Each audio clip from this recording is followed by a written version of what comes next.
Dang. What is up, my internet friends? Welcome to Walking and Talking, the show where I walk and talk.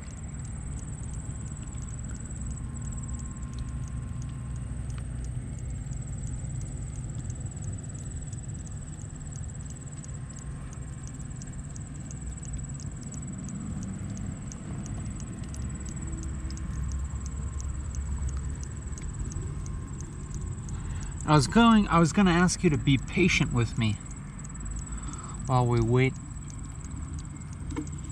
for the water to fill up. But then I figured patience isn't even really needed, because we can there's plenty to look at. We can just take a little micro tour.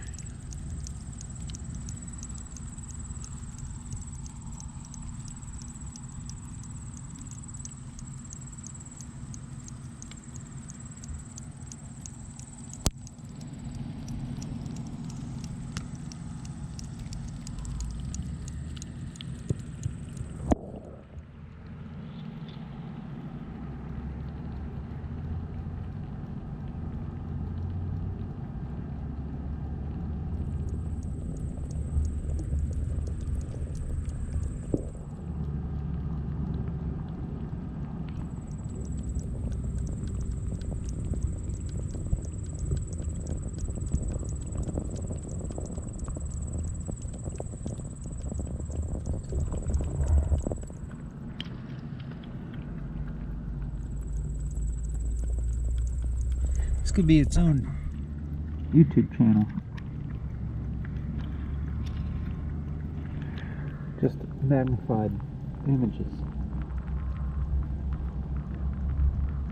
Oh, one of these bastards.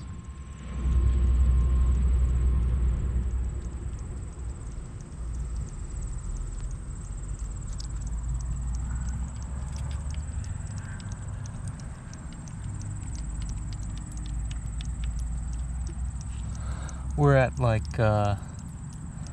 2/5 the way of this bottle.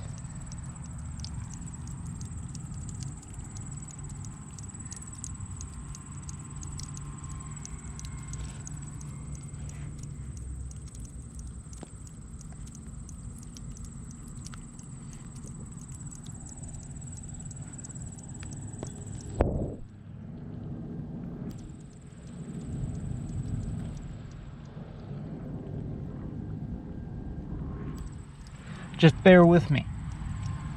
I mean, it's not that bad, right?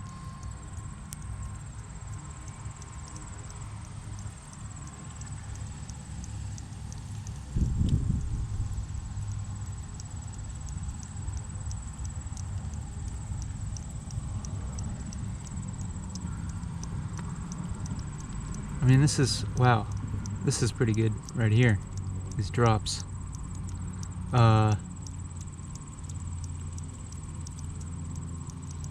To see what's going on with the interference of the rate of these droplets dropping and the frame rate of a camera. At least from what I'm looking at, it's doing some nice things.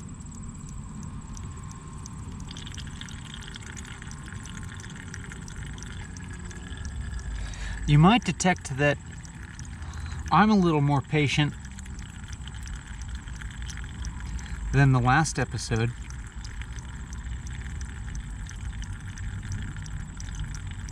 I have a little more faith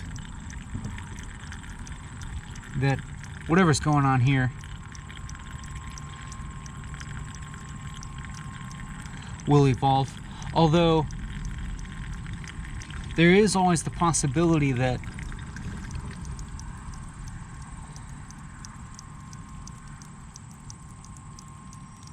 the impatience is some integral part of things. That is, I have to have the experience of painfully slogging through negative emotions like torpor and confusion and doubt in order to get to somewhere that feels more clear. But maybe that's not necessarily the case. Maybe I can be patient and things will still evolve in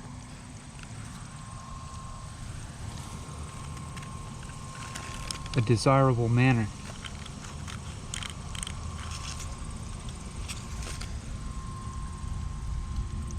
For instance, I'm not pushing myself so much now to be talking at a fast rate or super continuously.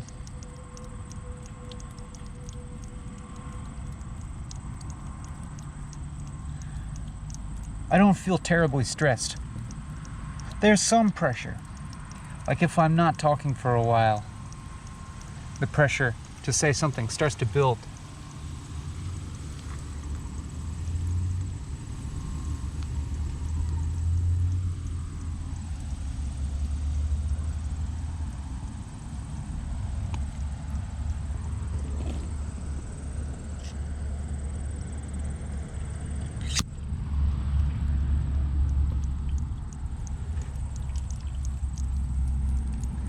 But while we here just keep getting a load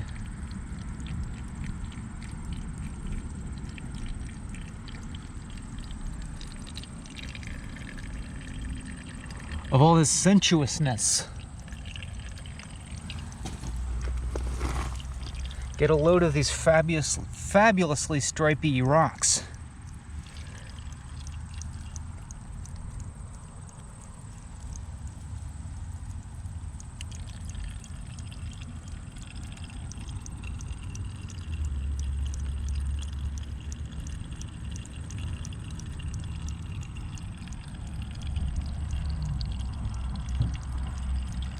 In fact, there's a big pile of fabulously stripy rocks over here.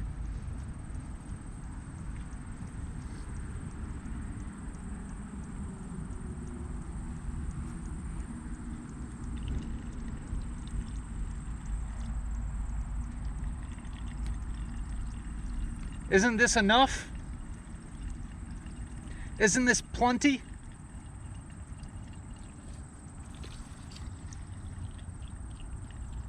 How'd they get so fabulously stripy?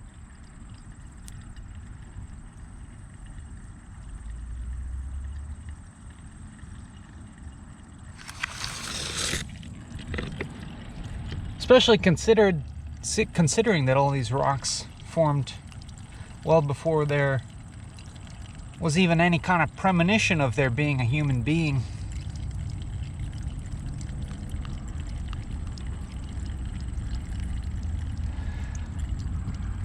How come they look so damn attractive? That's plenty to contemplate.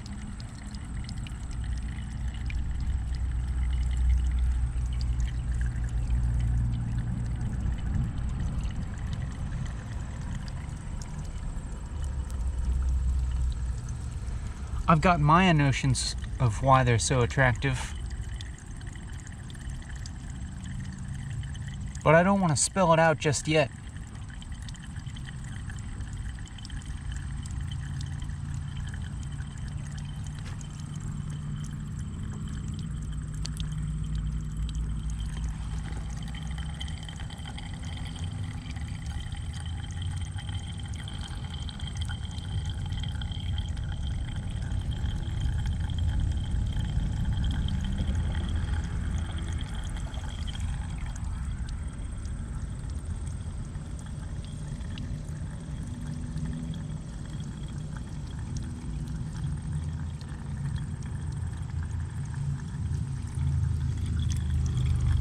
We're getting close.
That's as good as it gets.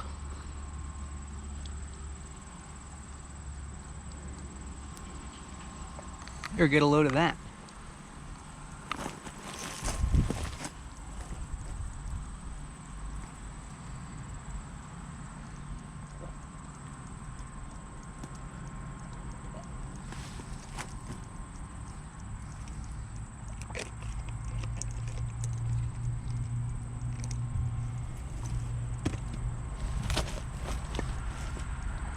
Sorry, I need more water.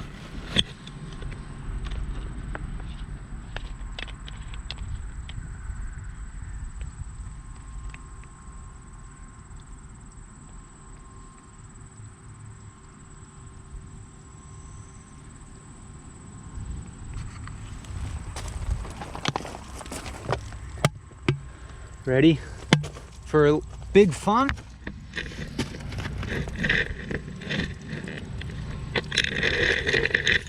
Can we not figure out a way to hold this in place?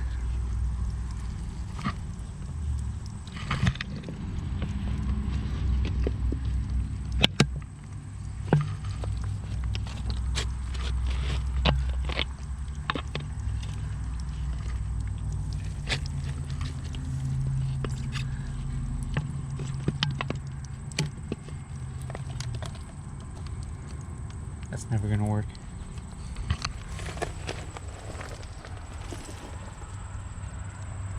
Well, I guess I better stop procrastinating.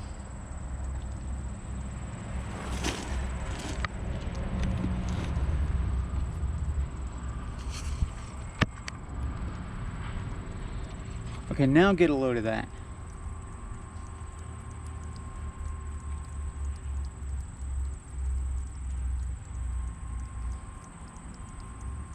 Up there's where we were last time.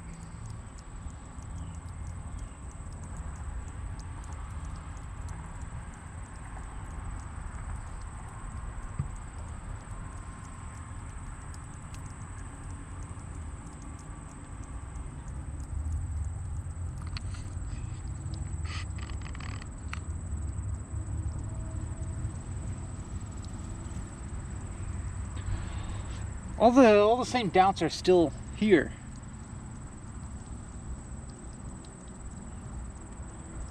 But I feel a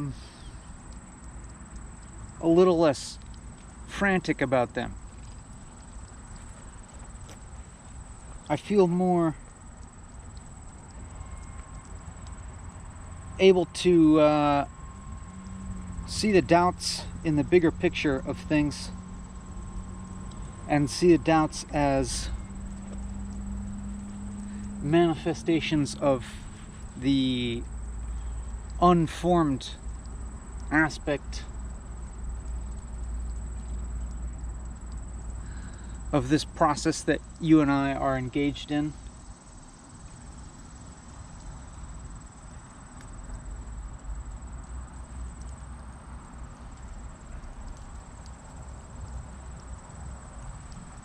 And if I may be so grandiose to say, manifestation of the unformed aspect of reality and consciousness, but do we have to go there so soon? Why do I feel uncomfortable bringing in that kind of terminology here?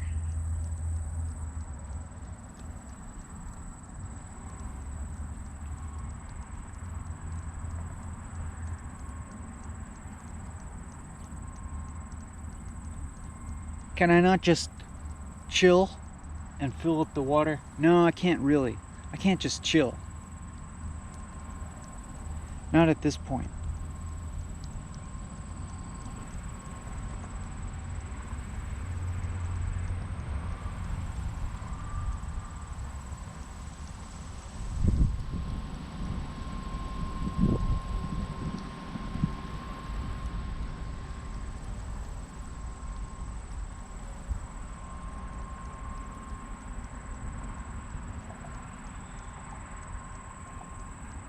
there's a disequilibrious feeling, a need for movement. That's something, there's a general conflict going on. A general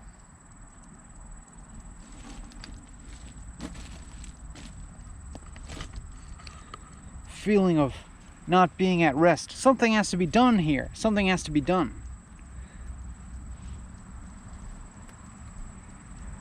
But maybe what it is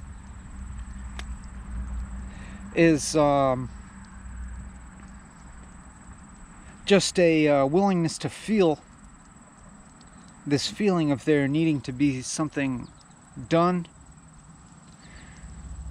to experience this disequilibrium for long enough to where it turns around. That seems what always happens, more or less. And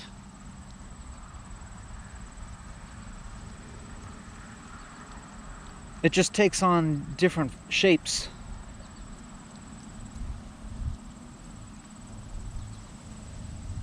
The disequilibrium will take on different shapes of like emotional unease or conceptual problems.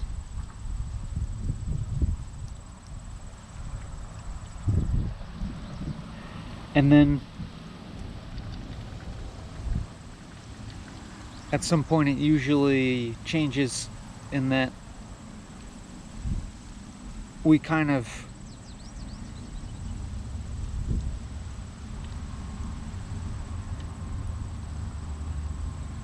hone in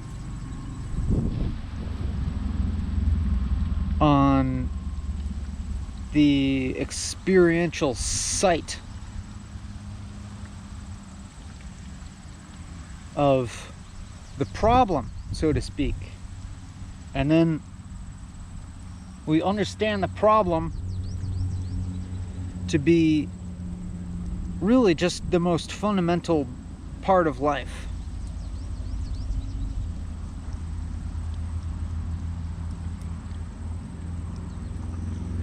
That life and problemness and consciousness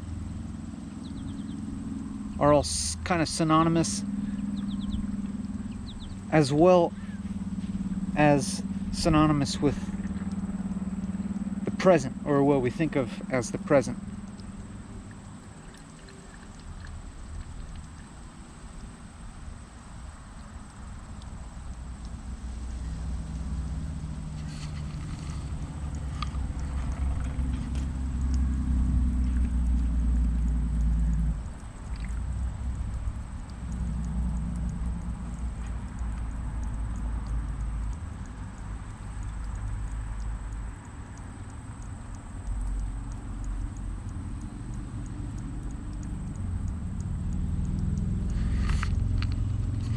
And then when we kind of hone in on that,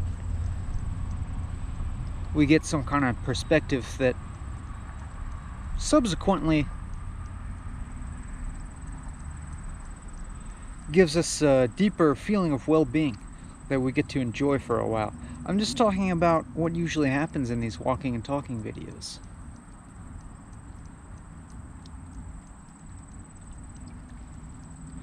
The reflux and efflux.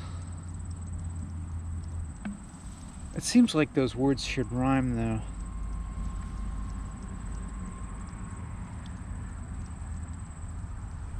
But efflux is spelled with 2 F's, and reflux is spelled with just 1 F.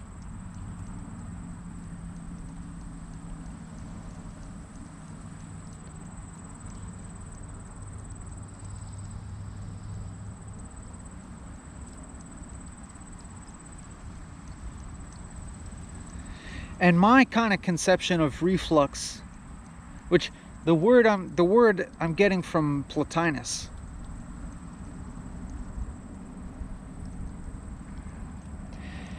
is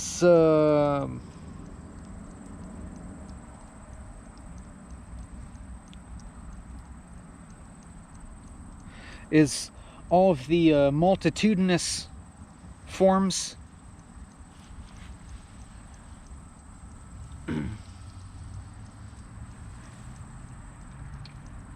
whether they be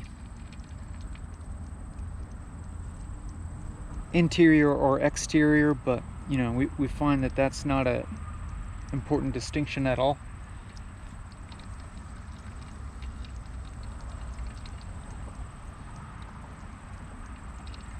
The multitudinous forms, the particular, the specific, all of that kind of merging into its source or a unity or some kind of singularity.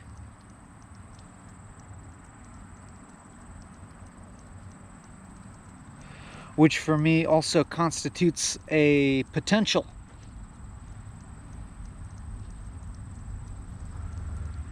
A really powerful potential.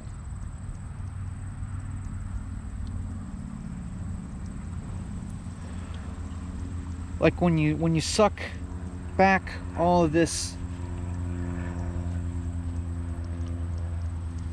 multifarious specificity and concreteness,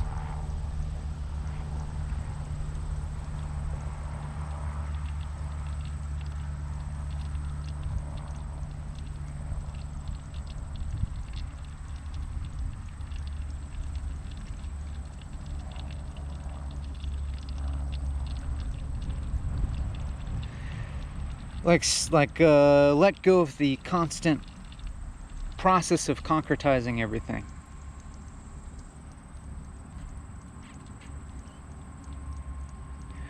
Let it all dissipate. Let these forms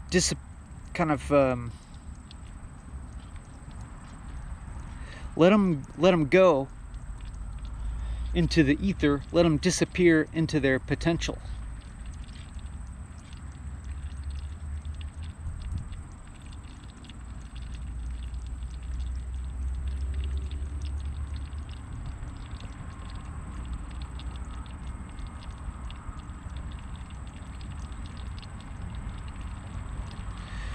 They won't be wasted. They won't go to waste.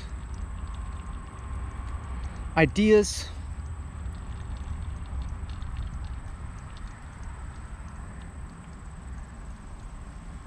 points of view, things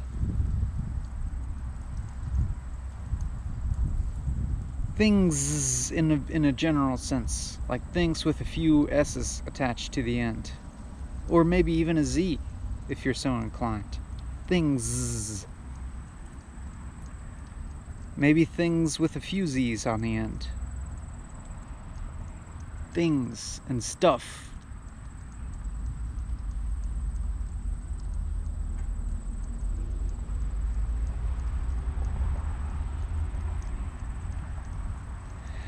It's not really a loss.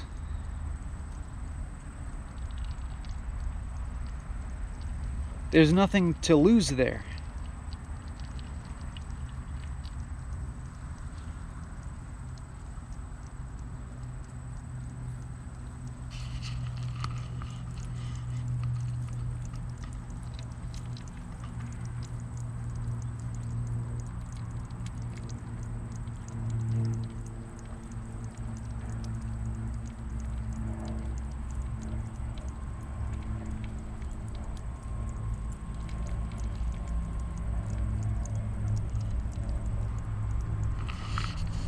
You know how sometimes you kind of want everything?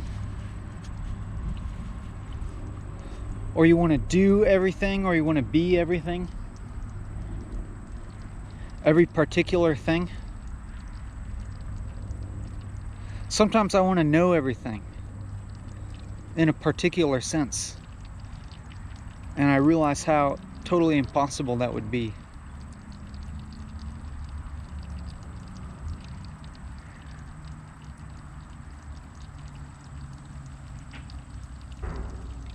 As if I could keep adding particularities to my knowledge infinitely until I knew just about everything. I'd be really smart.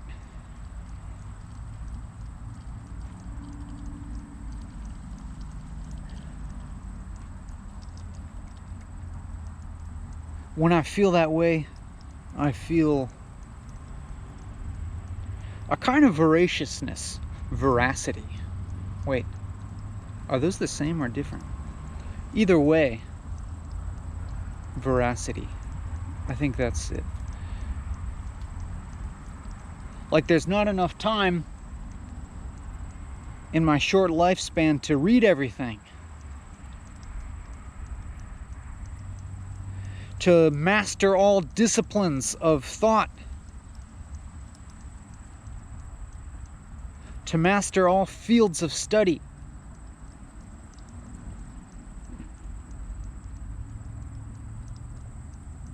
It's a kind of hunger. But I realize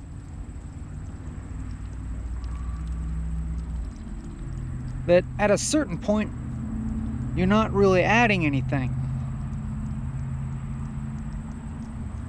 You're just translating into another language.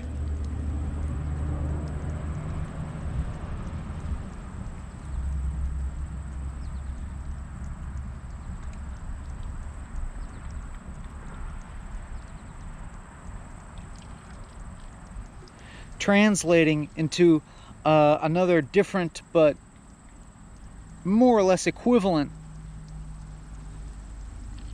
mental framework for understanding reality.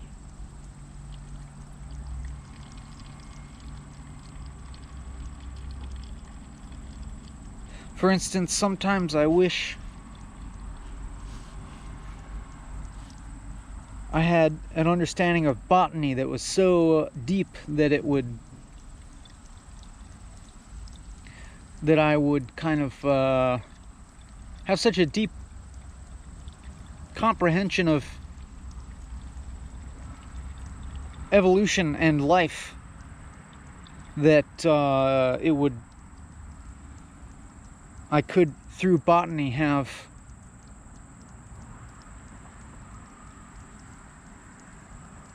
nearly a mystical seeming or non-dual view on reality through that lens, which I believe is possible.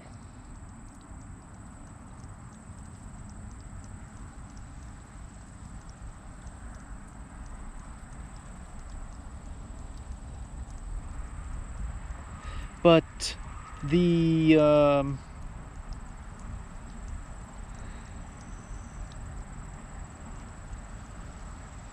time it would take to learn all the particularities, all the language of that field, to form a deep understanding would be a lot. And if I keep kind of jumping from discipline to discipline, I could spend my whole life just kind of translating my map of the world over and over again without actually having a transformative change, without actually getting a deeper understanding of anything.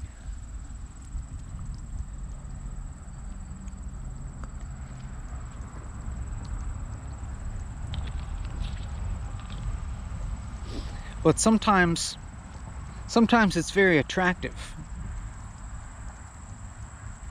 If I feel like I'm up against some kind of wall in whatever field or area that I'm occupied with, like I've gone a far distance in something, and then I feel as if I'm stuck, it can be very attractive to just get interested in a whole different thing, because then it's relatively easy, because you're at a stage where you can just soak up a lot of knowledge, a lot of new words and concepts. It's relatively easy to just absorb them.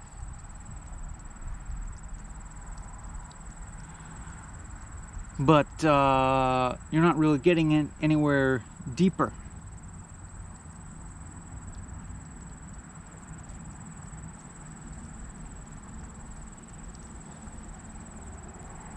I don't know, maybe you are.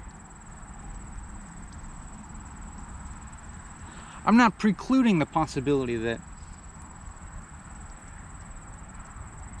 one can totally change, can totally kind of make a lateral change in one's direction.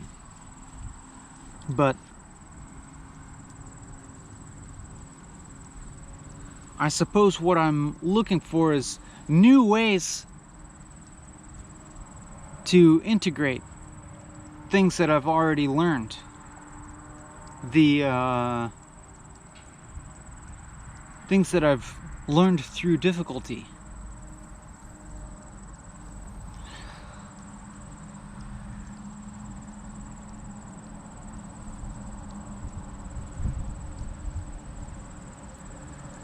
But I feel increasingly disinterested in this line of thinking that I'm on.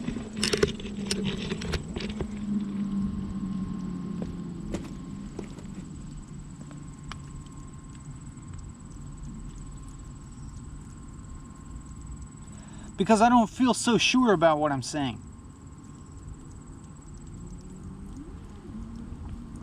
I could be making unnecessary distinctions.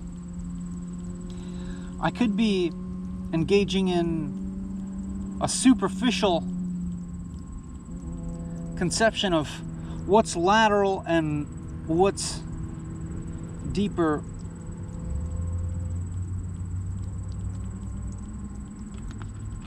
There's something there. But let's get walking.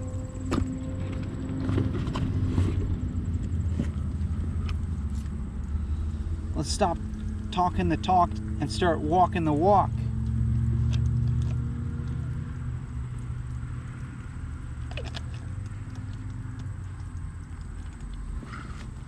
This water is the best. It's cold.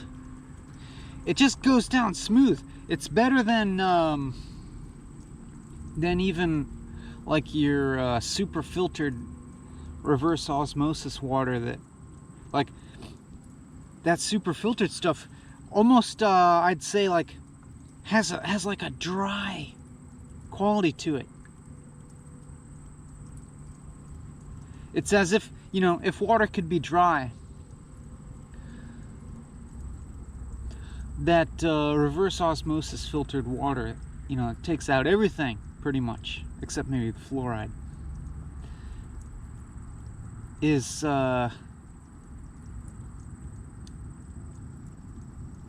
taste dry to me. But this stuff, it just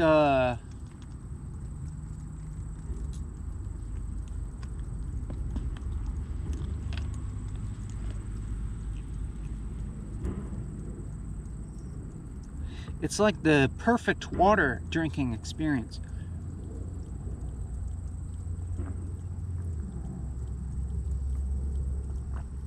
It's so smooth. It just like feels like it just wants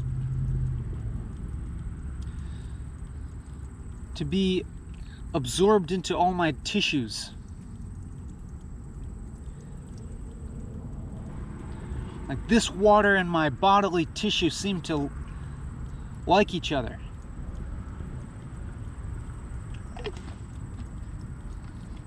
I'm sure I'm being influenced by things I've been told. Like, there's a mineral content to this spring water that I think I've been told that makes it more absorbable by the body, and it's got electrolytes and whatnot in it that your reverse osmosis water lacks.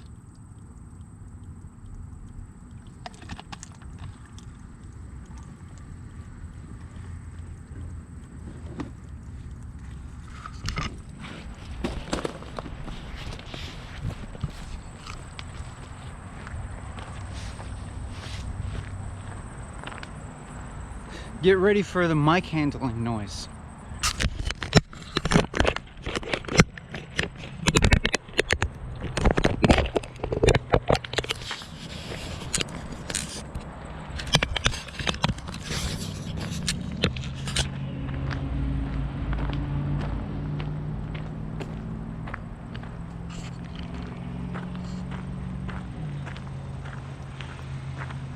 I hate to tell you this, but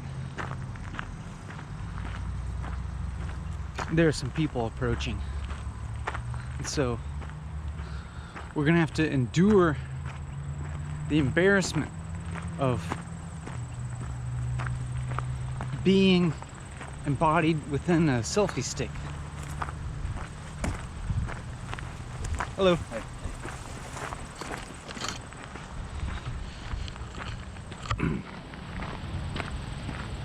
You know, a family having a wholesome outing, being forced to witness a guy walking with the camera on a selfie stick and having to reckon with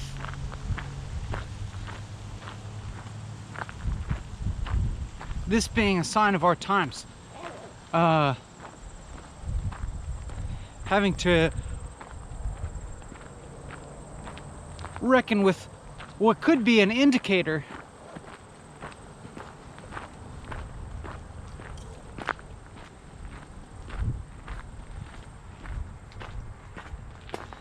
of the narcissistic self-representation on the internet being more attractive than just in-person relationships.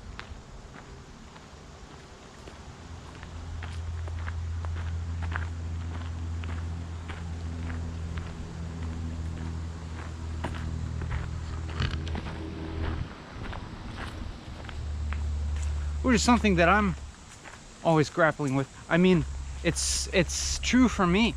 It's like, at times I feel like YouTube is better than life. And I don't mean watching it, actually. It's rare that it's kind of rare that I feel that when watching it.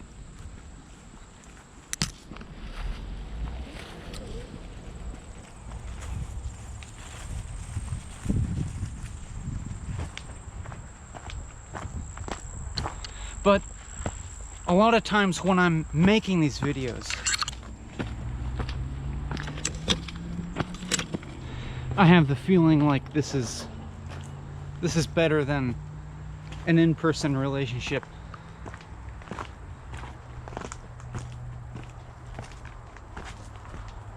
It's not really true. It's not really true. I mean, it's preferable. It's preferable to my conception of the forms of relating that I perceive as readily available to me. The forms of conversation, or the forms of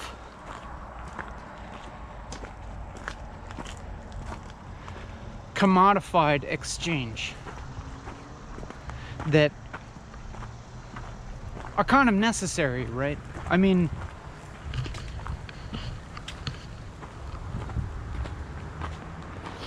not in the sense of not to the degree which with this manifests in our modern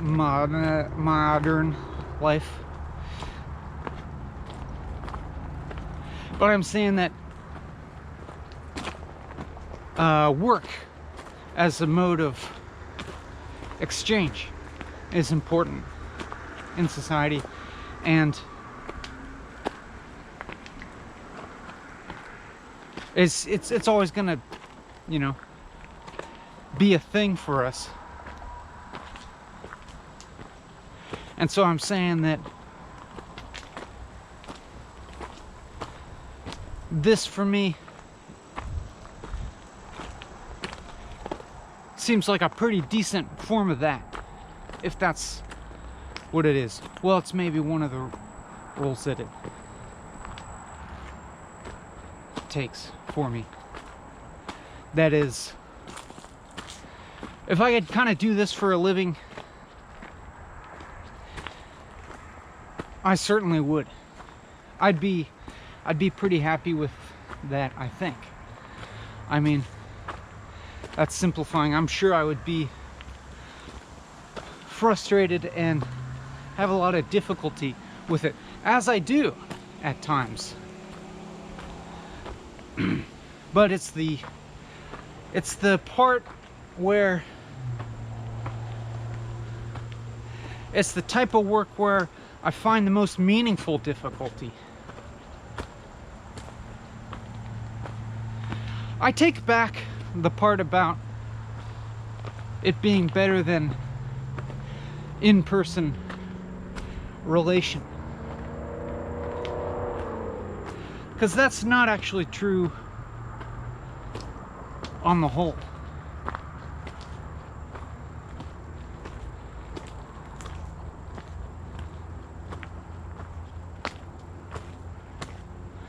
It's like this is sometimes preferable to many of the in-person conversations that I could have with people.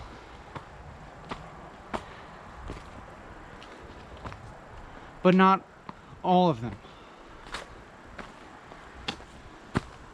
And it's not just about conversation either. There's something to be said for physical presence, I think, and in light of the current practical limitations on that, we can look and see if there are alternative routes towards meeting the well-being that presence can confer.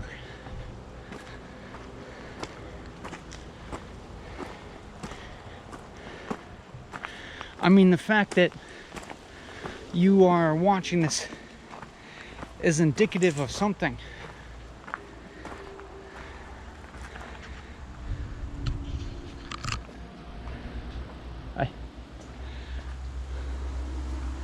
Something both personal to you as well as societal.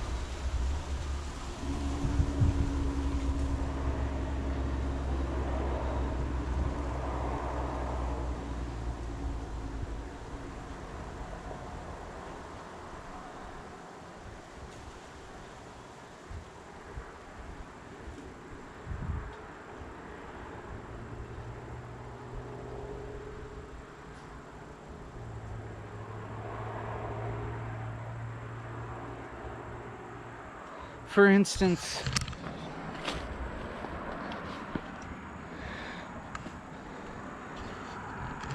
what seems important these days that's not online?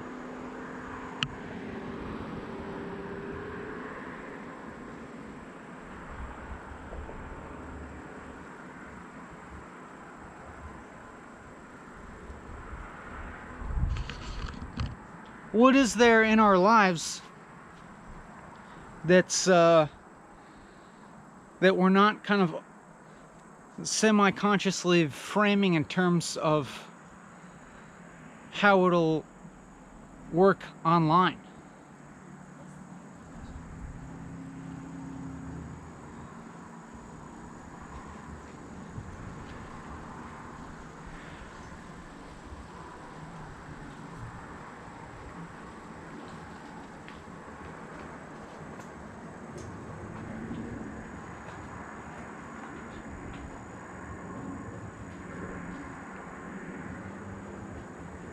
Is there actually still experience that's not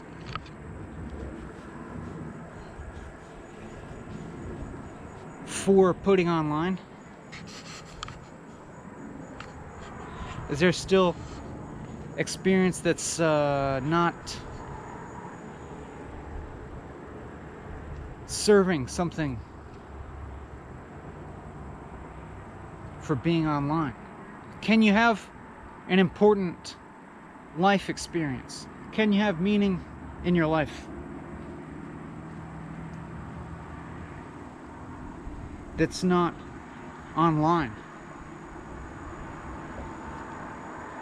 or represented online in some form or another?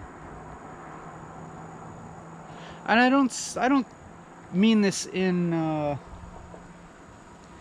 the moralizing way that it might come across, and that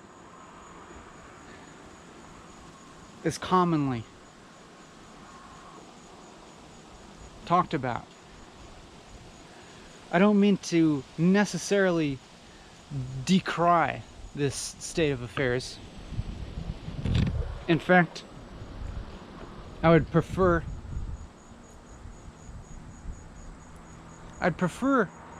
if possible, to embrace what's going on if I can have what does feel like a clear understanding of it.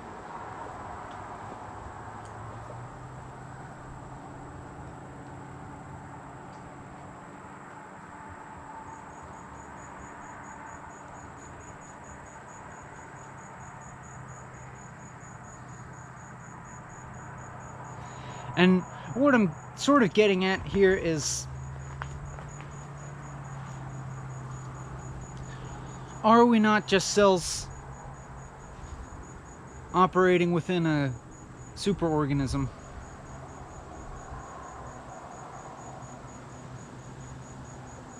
The nervous system of which is the internet, and the highest form of intelligence is basically located there in the internet. Here in the internet, I should say. Here.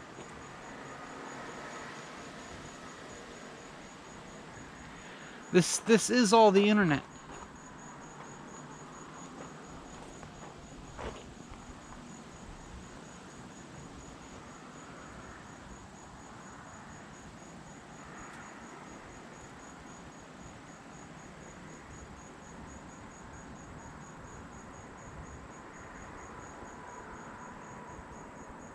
Any thought that's manifesting here is the internet. It feels that it does strike me as kind of dark, right?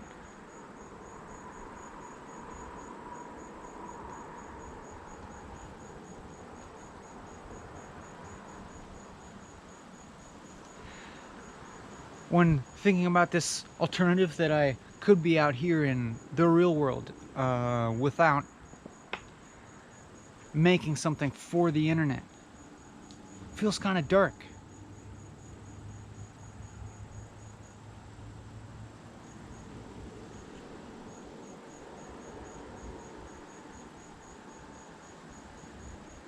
And that it's for you to see in this way that you are.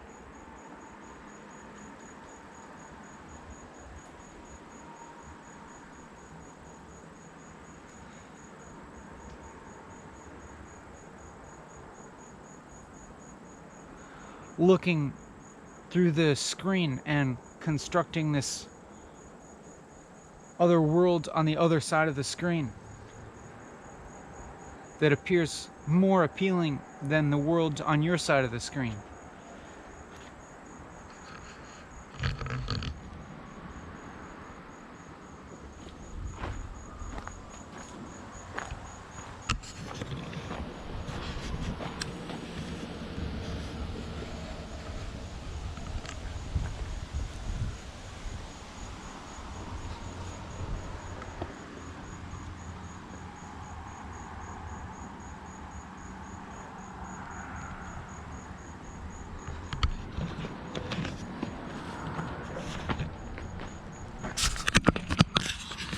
Pardon me, I gotta take a whiz. I mean, and that's the sort of thought that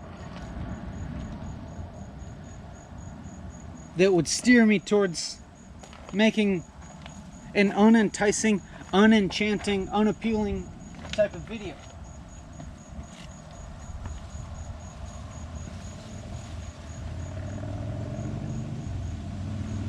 I'm trying to judge how wide that wide angle lens is. I'm not quite sure if I'm in the frame or not, but if I am, don't look. Don't look.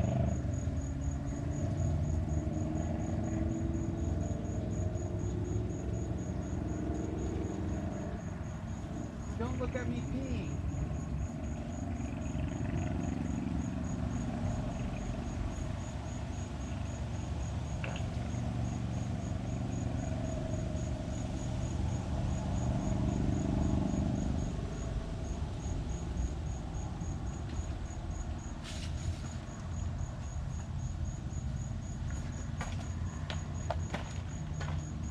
That's why there's this this ambivalence now for me about whether you keep watching.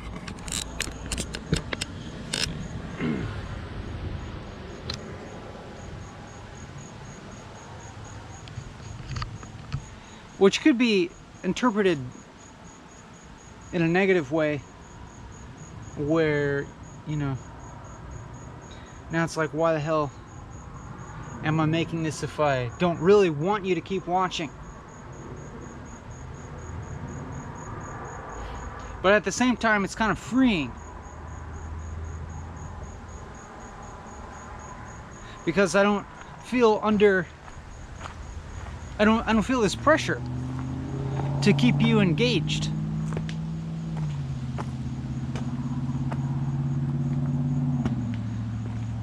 Because it just seems quite clear to me that, or I should say, it seems quite unclear to me that keeping you engaged with this video is a net positive impact. Know what I'm saying?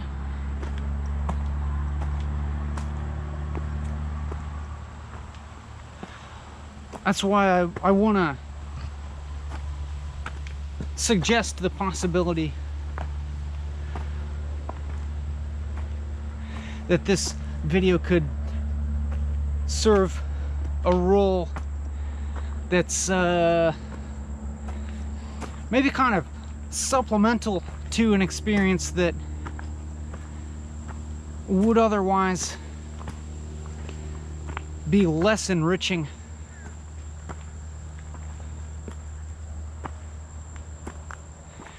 Like if you are kind of stuck doing some kind of task and that's not stimulating, not utilizing your intelligence, not tapping into your full capacities, which seems like that's what a lot of work does. Not all of it, but people find themselves in these situations.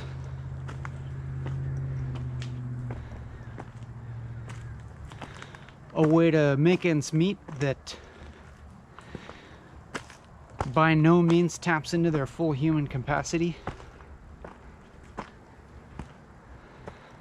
And so if you have some situation where you can do that, and you can also listen to this video and you don't necessarily have to be watching it the whole time,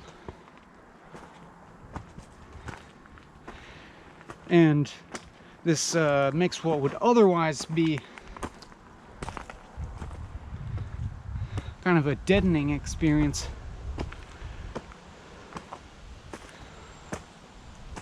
a little more enlivening, then I guess that's good.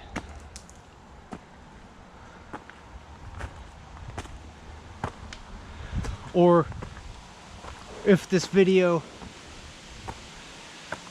kind of brings into focus the dissonance between how your situation finds you now and what you feel your potential is in life, and it kind of amplifies that feeling of dissonance in a way that would encourage you to change your situation to one that is more aligned with your capacity or what you want. Because, I mean, who knows?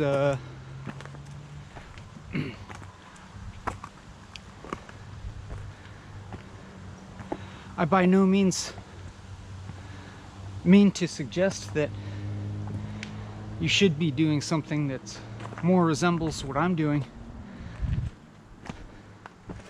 That's not the case at all.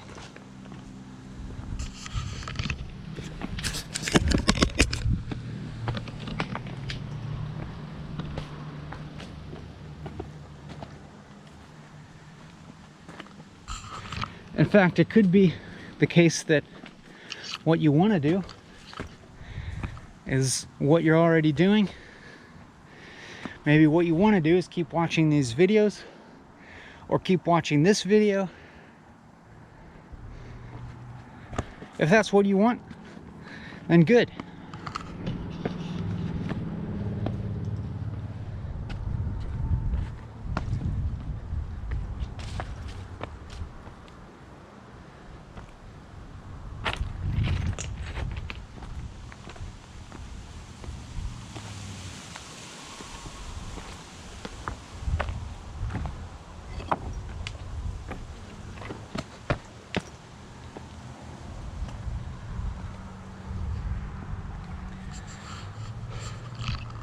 Seems like there's always some kind of drawback to doing anything at all.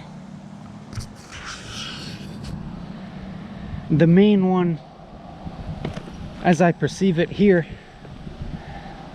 which is a pretty significant drawback, is this fact that I am participating in a mode of mediation.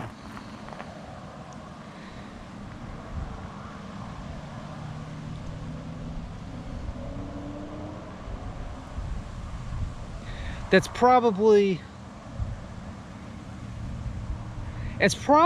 not the most fulfilling thing that you could be doing.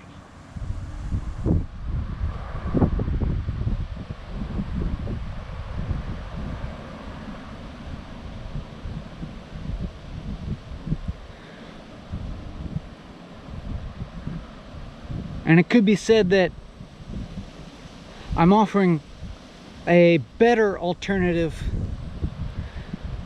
than the more immediately stimulating, gratifying, attention-grabbing media that exists here on YouTube and on the internet in general. Maybe in one sense, I could be said to be providing some kind of service by making a type of video that could replace the types of video that would kind of like stimulate your more rapacious tendencies.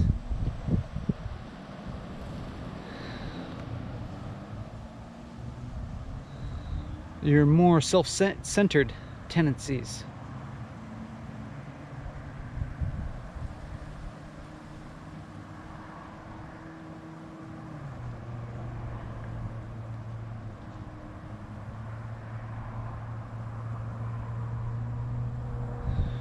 Which I think could be true to some extent. and that you're on YouTube sometimes looking for an escape or looking for some kind of stimulation.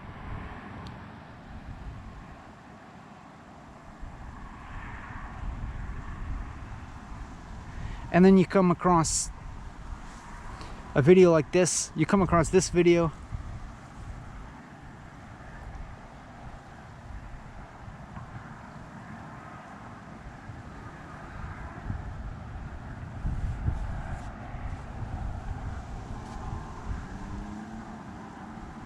and it doesn't do that so much, but maybe it's like in, I don't know, I suppose this video would only really appeal to people that are at a certain kind of margin, that have a certain kind of openness or curiosity, you could say, where on one hand there's some aspect of you that is engaging in the activity of going on YouTube and is looking for something.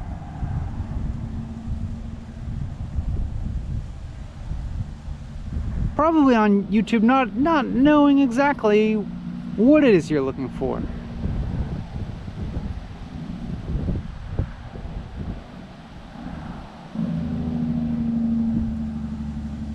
But something that's gonna alter your experience a little bit, change it from what it would otherwise be, alter your emotional experience.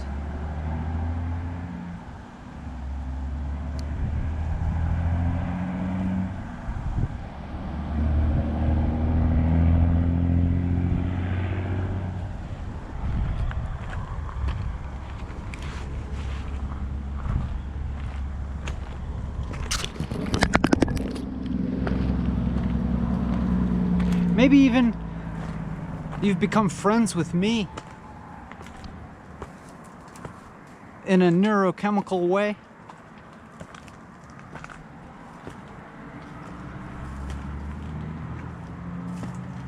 And you're looking for whatever type of feeling of well-being you get from seeing the image of me and the audio of my recorded voice.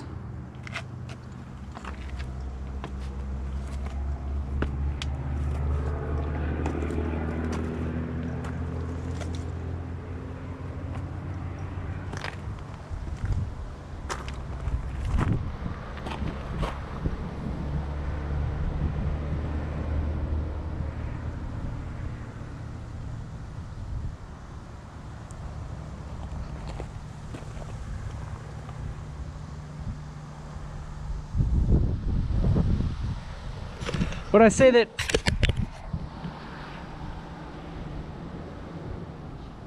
if you're watching this video, you must be existing on some kind of margin to where, on one hand,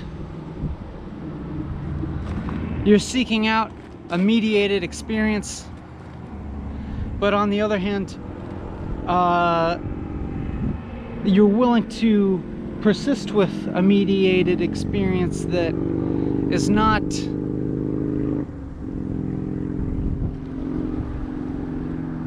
super engineered to be super stimulating and gratifying.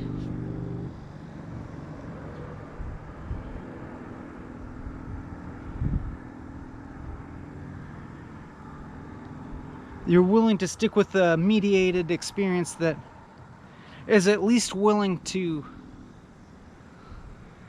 seriously question its own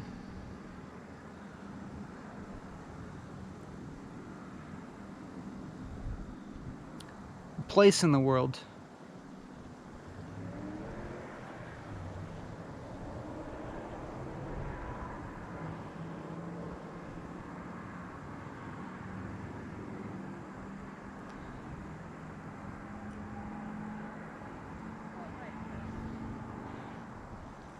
I mean, I think a little bit about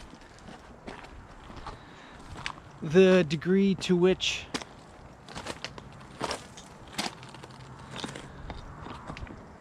the way that I present myself in these videos is informed and influenced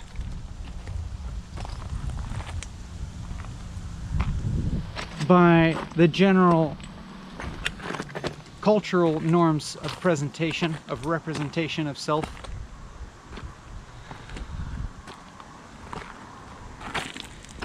The extent to which I care about my appearance and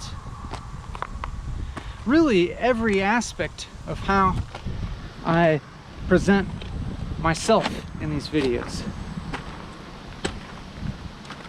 The way that I talk, the things that I talk about.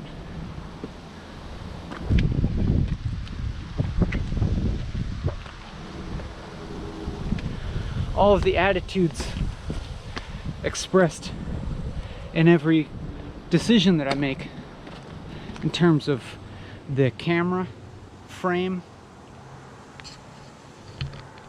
the location that I go to, all this stuff.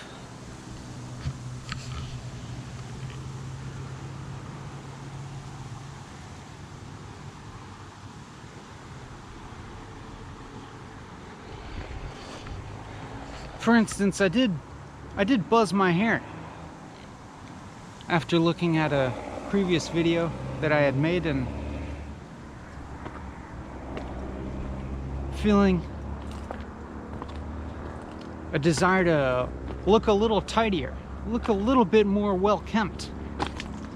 And I shaved. And I looked at my face in the mirror this morning before going out to make this video to examine how well-kempt I looked.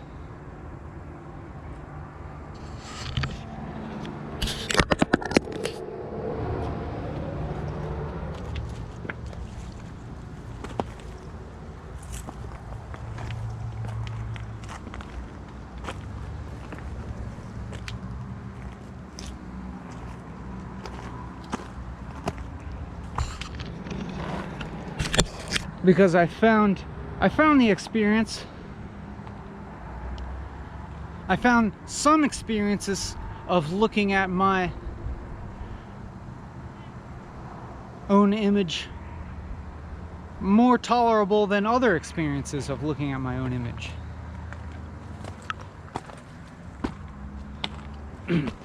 I do have some sort of conception of who I want to present in these videos and who I want to be in the world. How I want to, in what form I want to manifest as a person.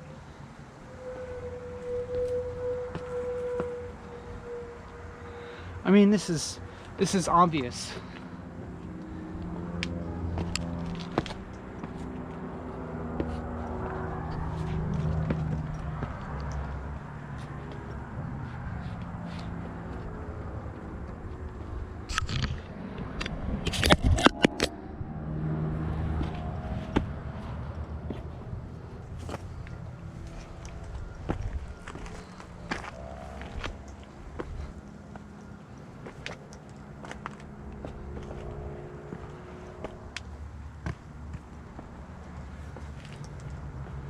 It's something that probably doesn't need said.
I'm sure that there's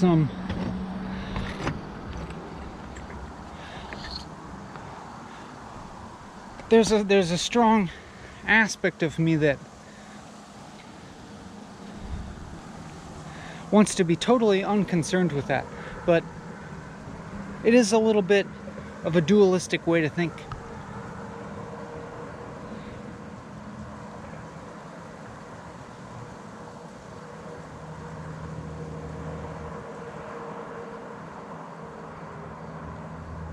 That is,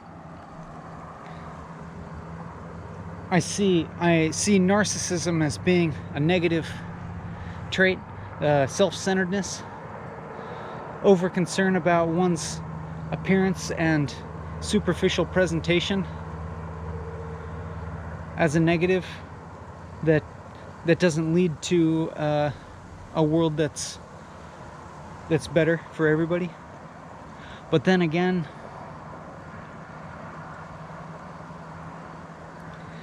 the way that I manifest in the world is important. In that it has an effect. I see all these different kind of levels of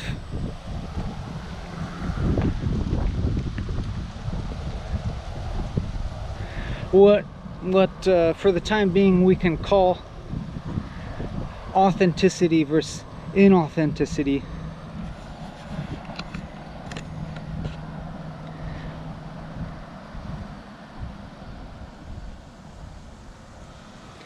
And forms of mediation that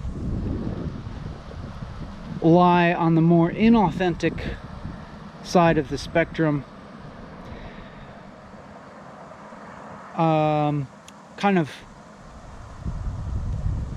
use forms of representation that are immediately attractive, you know, using very attractive and sexy actors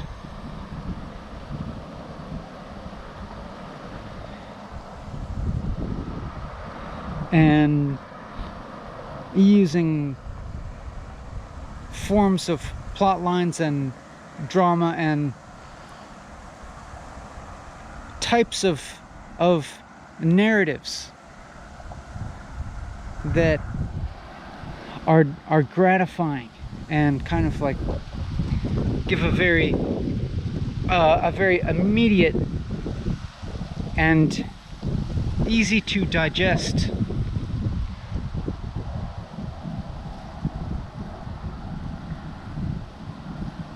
package of meaning in life. That is, you watch a half-hour TV show that's, you know, well-produced Hollywood stuff,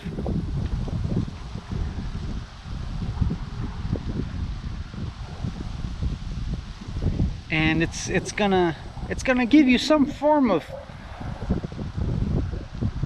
it's gonna give you some kind of form of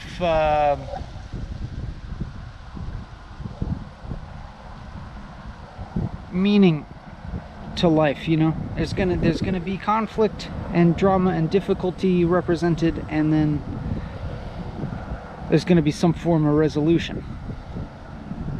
It's gonna leave you off feeling, actually it's gonna probably leave you off feeling like you need to see the next episode immediately.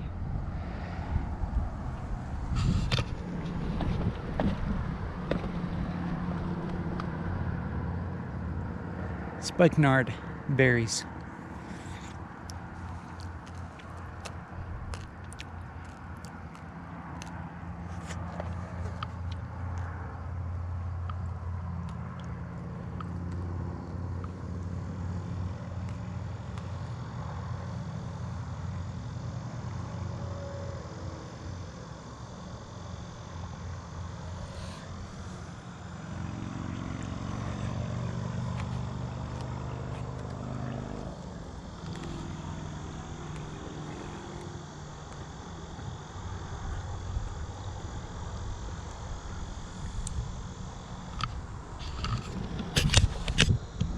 I guess people feel relaxed by watching these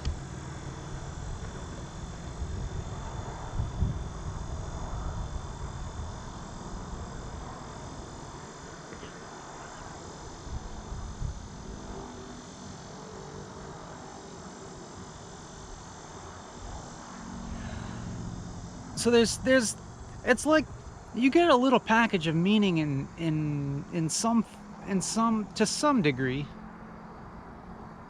You feel a little temporary relief from the feeling of inadequacy, but along with that comes sneaking in, like attached to that little gratifying feeling, are all these other kind of seeds of insecurity that you get from watching a bunch of super attractive, sexy people having meaningful experiences on screen, probably living lifestyles that are totally out of reach.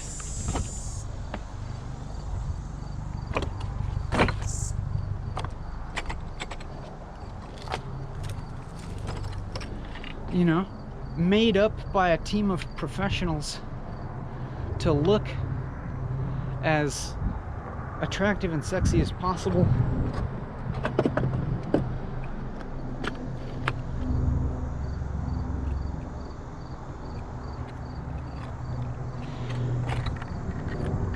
And so when you have this experience, this mediating experience, it's like even to the extent that something that it is successful on you, to the extent that you get some kind of emotional payoff from seeing it, you're also getting these images of how a human should look and what human life should be like, that infiltrate you, and that's going to make your own life and your own self-image look shitty in comparison.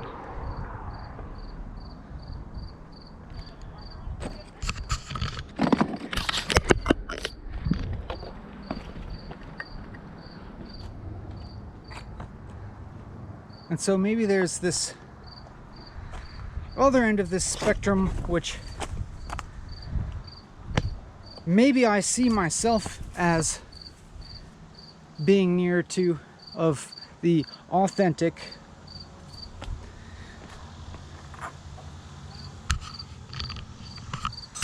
that is, I'm presenting a mediated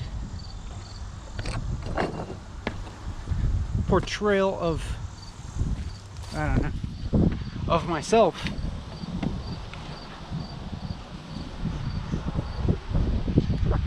That I view as a little bit more realistic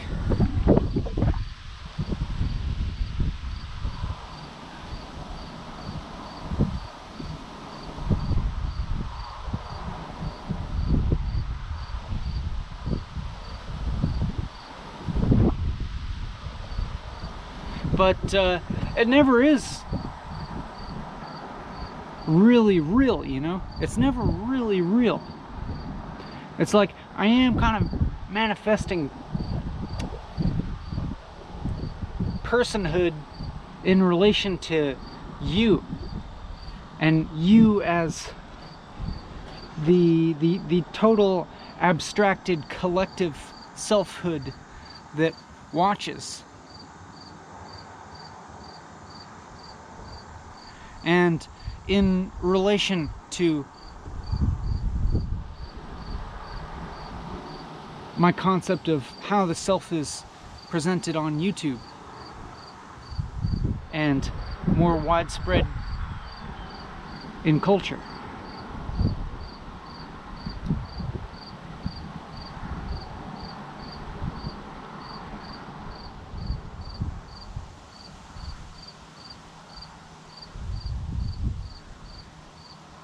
And because it's 4 hours of continuous footage, funny that we still call it footage, video.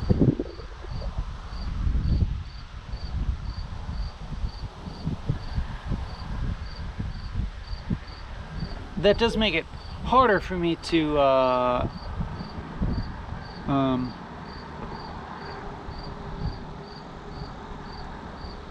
I can't fabricate the portrayal of self to the same degree that I could if it were highly produced, edited, shorter videos.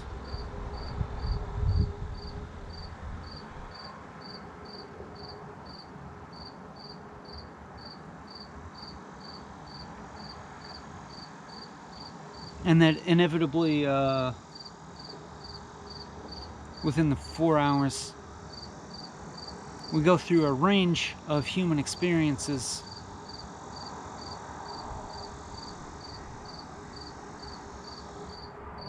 that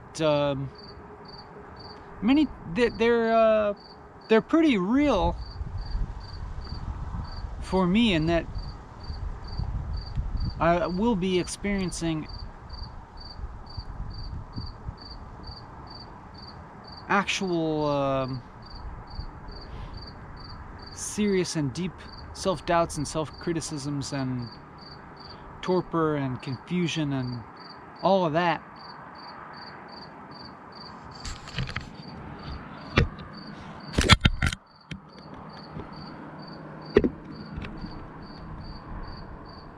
It's not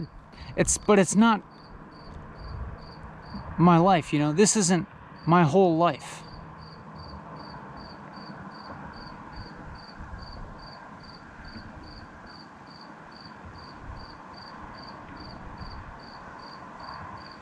It never really could get completely real, you know, nor would I want it to be. Nor would you want it to be. You can't watch somebody's whole life, your whole life. I don't know. This is boring to say. I feel bored of this subject.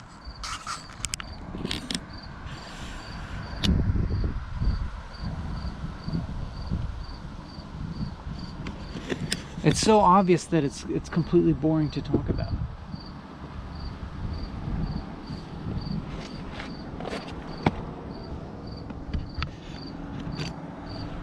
What the hell am I doing?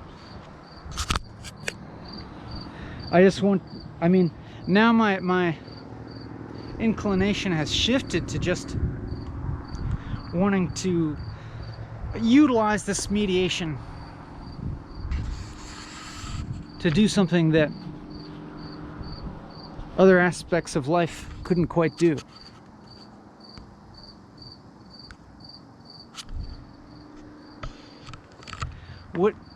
What is that exactly? I don't know. It feels like I have to. It feels kind of like I have to figure it out every damn time.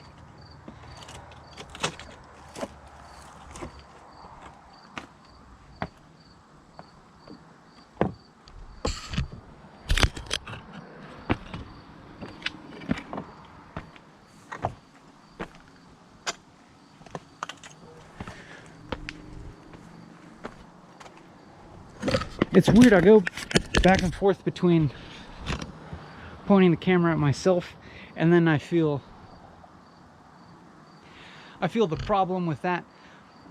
One being my own self-consciousness of my image, and the other being suspect of the neurochemical effects occurring in your brain from looking at my represented image, and then so that inclines me towards pointing the camera outwards towards my point of view, and then I feel a little suspect of representing this natural beauty of just an uncomplicated, sensuous images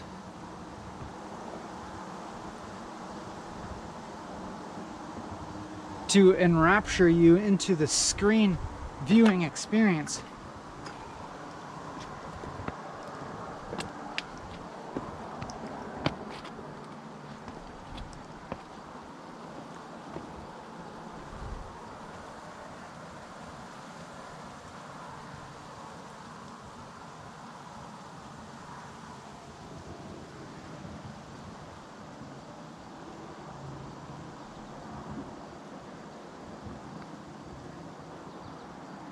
And it's the same, in fact, the same kind of danger of narcissism exists, whether it's pointed at me or whether it's pointed outwards, whether it's the image of my face or it's like the representation of my point of view. That same possibility of narcissism exists either way.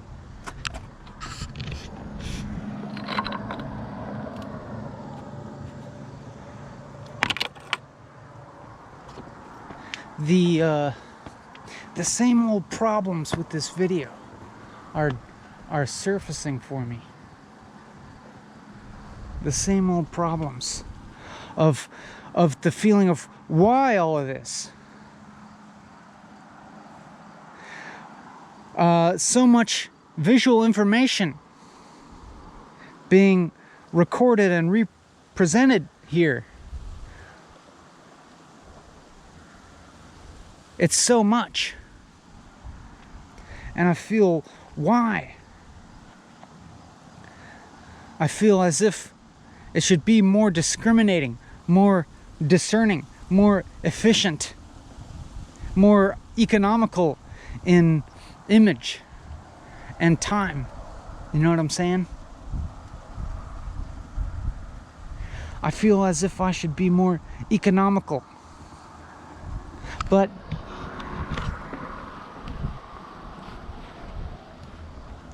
I'm kind of keeping in mind, I'm trying to keep in mind a detachment with regard to whether you keep watching or not.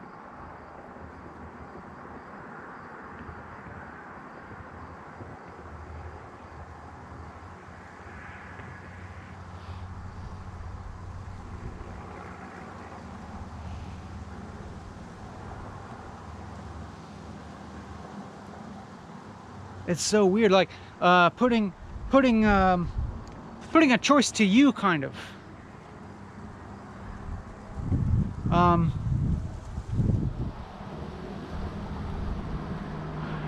To how you want to spend your time.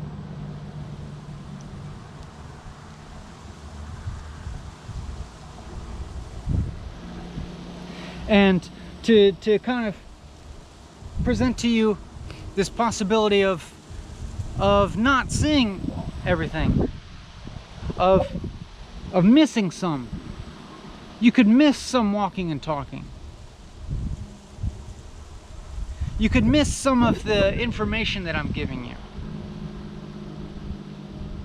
And it wouldn't be the end of the world.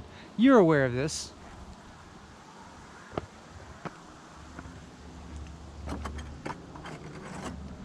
But I still feel kind of intense.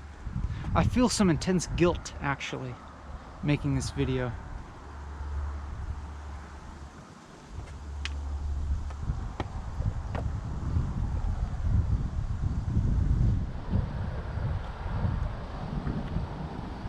I feel guilt about the use of your time.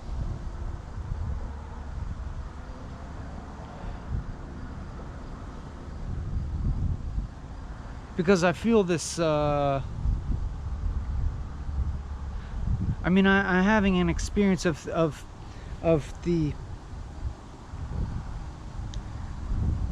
inadequacy of this.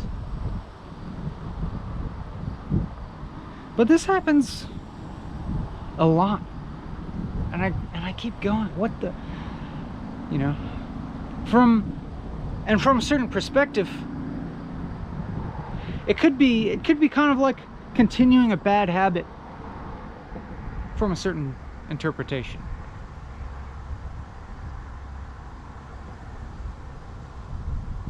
Like by the end of this video, it's in all likelihood, judging from past experiences, I'll feel all right enough about it. Like I'll have some kind of emotional change having gone through these 4 hours, having experienced whatever difficulty I experience.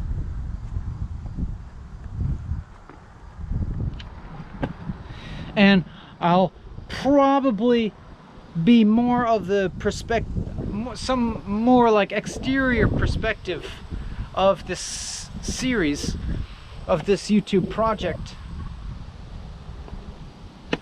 to where I'll be ready to post it. I'll probably see the difficulty that I'm experiencing now from some other perspective. I mean, that's for sure.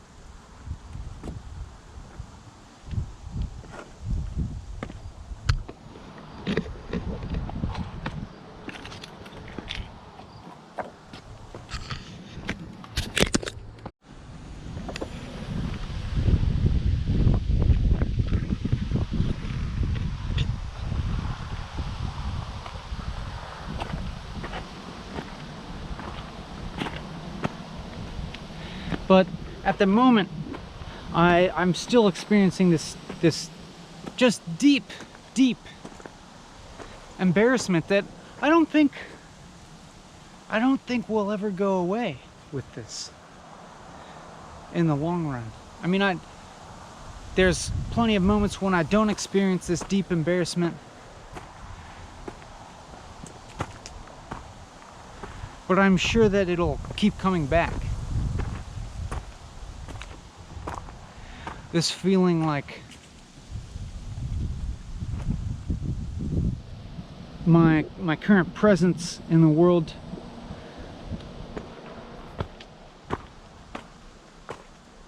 is like this kind of like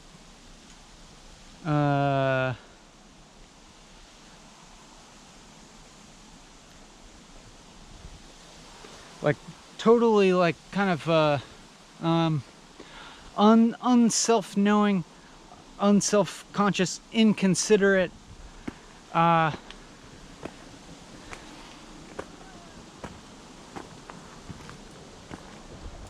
doing damage.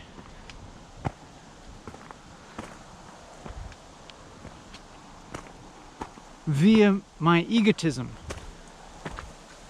doing a kind of damage due to not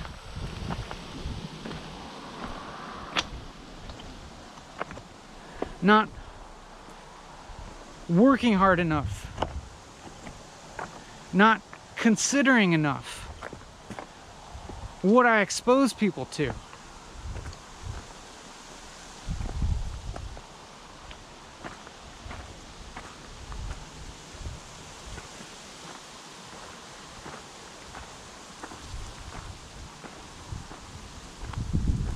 And I have this feeling now like I could totally change everything.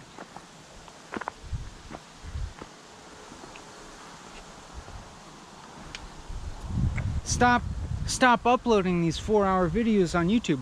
Stop churning this shit out. Stop kind of leading people on. Stop contributing to any form of like addictive or grasping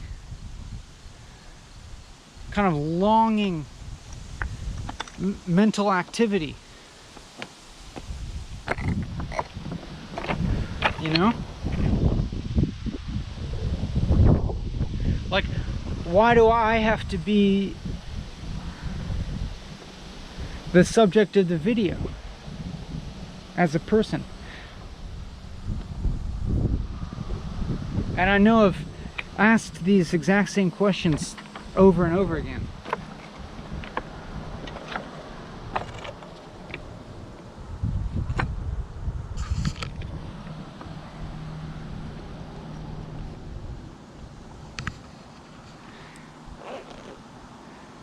I have this very real understanding of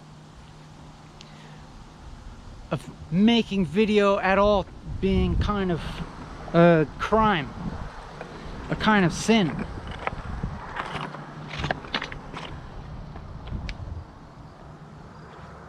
A kind of violence.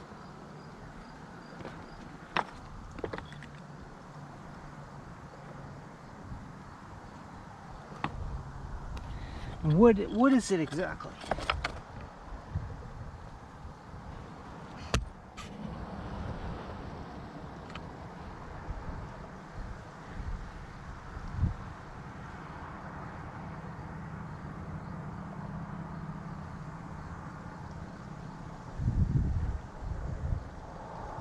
Like just kind of the knowledge of my place in your experience right now is what it is. The knowledge of my kind of taking up space in your experience.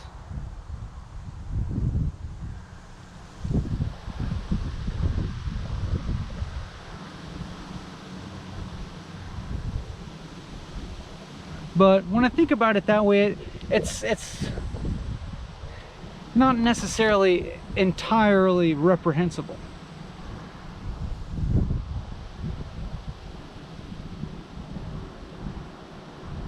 I mean, the morality of the things is relative in that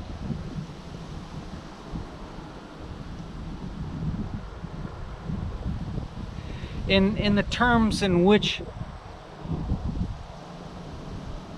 I think of this video as being violent, a lot of other stuff I would have to consider as more violent,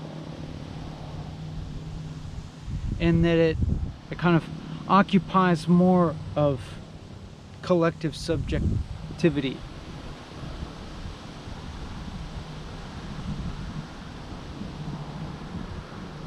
Takes up more space.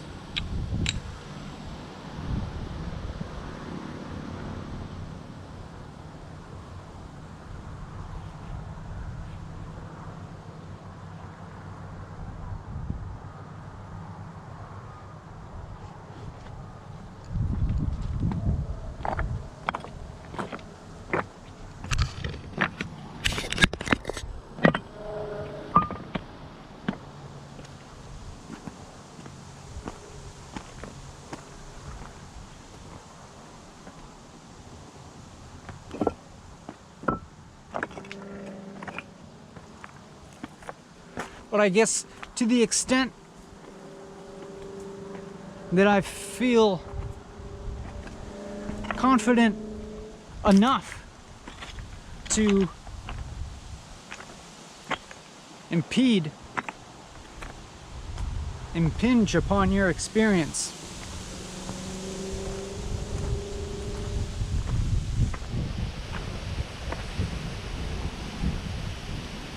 I have to think of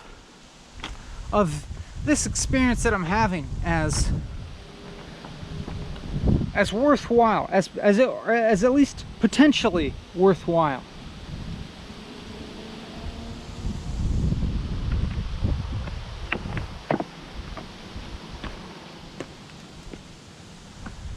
I mean, I can't get enough of these rocks. I really can't get enough of these rocks.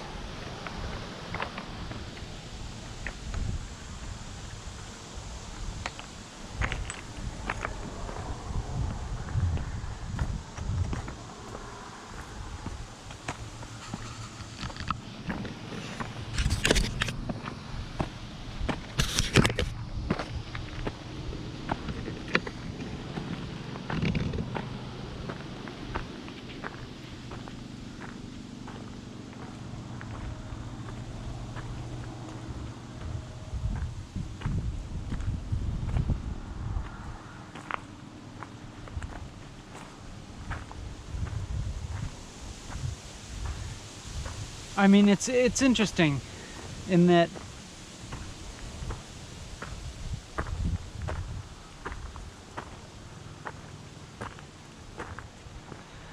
the guilt that I am experiencing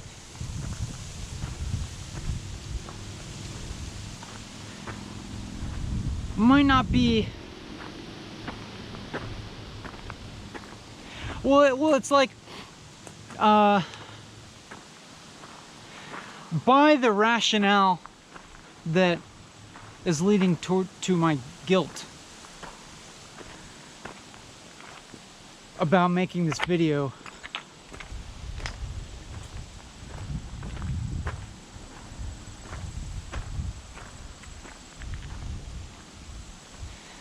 it could be extended towards kind of any action in the world.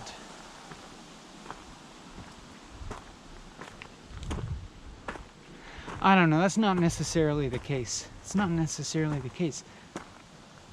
Because then I have to ask myself, okay, why aren't I just doing something that's just immediately and practically helpful?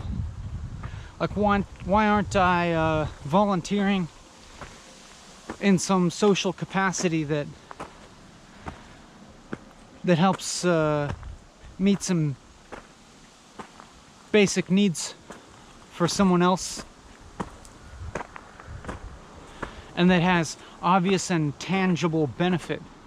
Why aren't I expending my energy in that area instead of making these videos?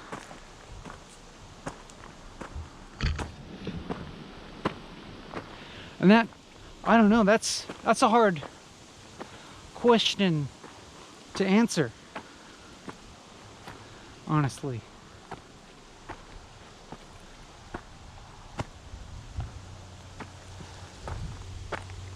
Because it's not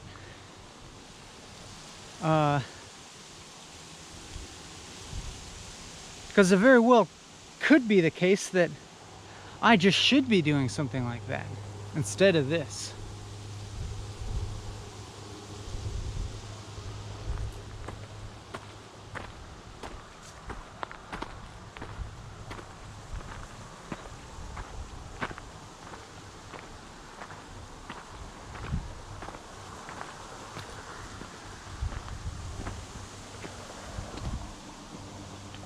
But I'm holding out for a kind of it's like that kind of seems true, and it kind of seems like it's the case, you know. It kind of seems like what I'm doing is kind of pointless, and there's plenty of other things that I could be doing that would not be nearly as pointless, and that I could see benefit. I could see suffering reduced.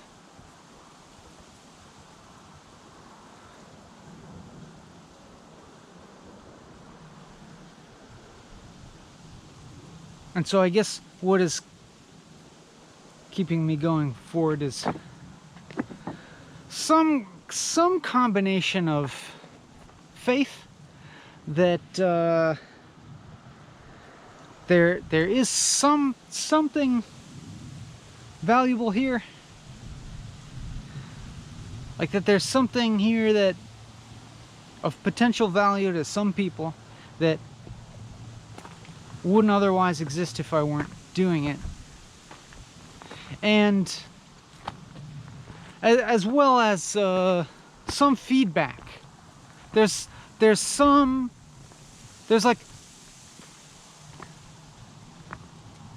maybe kind of just enough feedback from people to give me enough confidence that there's somebody getting something out of this.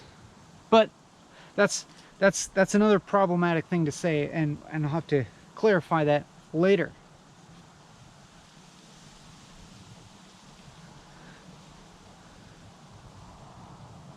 That there's some kind of resonance with some people out there that this maybe does have some kind of positive impact. But as I hear myself speaking in terms of making a positive impact in somebody's life,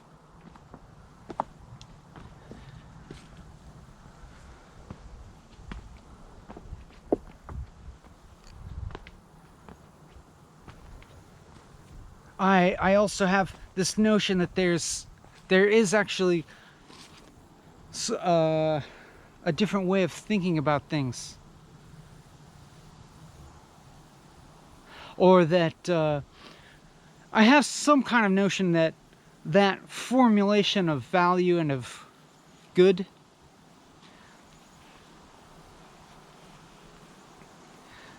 is a limited understanding. It is the understanding that I'm utilizing at the moment. And my sort of theory is that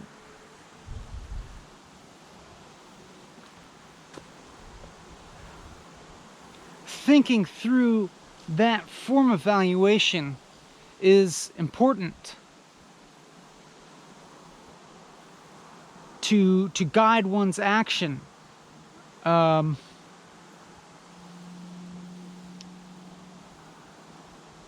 Particularly away from certain things. You know, it's pretty easy to see how it's helpful in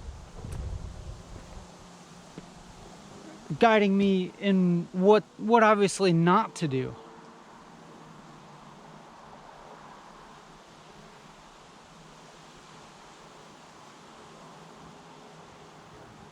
But even as I say that, I'm not sure about that, because like, okay, I should not like just go around randomly punching people in the face.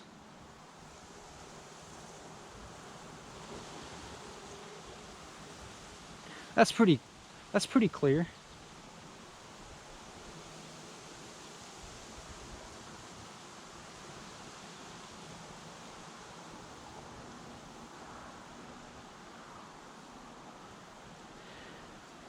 But in terms of like what I do in these videos, it's a lot less clear, because it's not like I'm looking at everything else on YouTube and being like, that's immoral.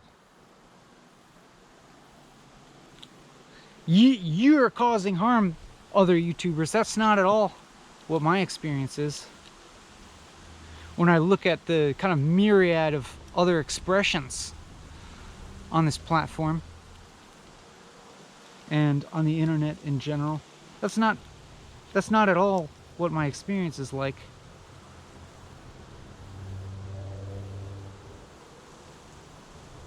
I mean, I guess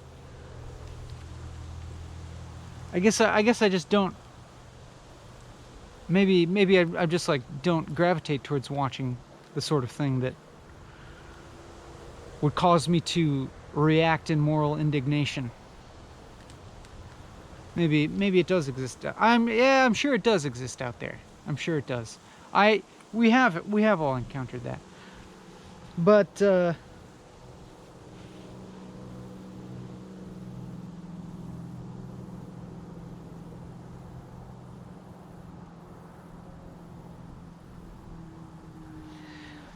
like on one hand, I feel like I should be working towards a moral, the most moral way I could interact with the world.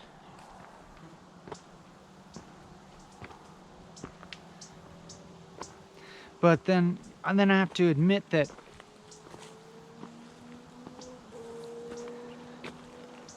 I never really find that exactly. I'm never like, I got it now.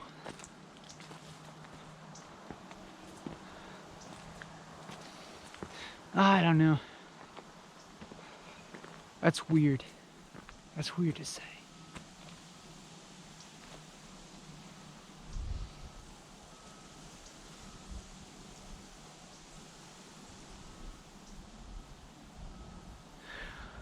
It's more like I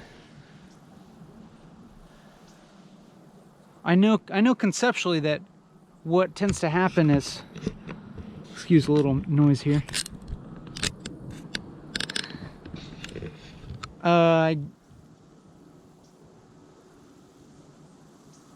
I go through this kind of moralistic questioning, and usually where I usually arrive at that is some more ambiguous place. That is the idea of morality, kind of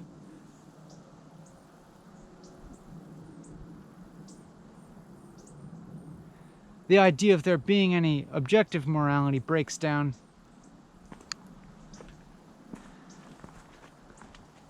And I find myself inhabiting some much more ambiguous perspective, in which I don't actually kind of perceive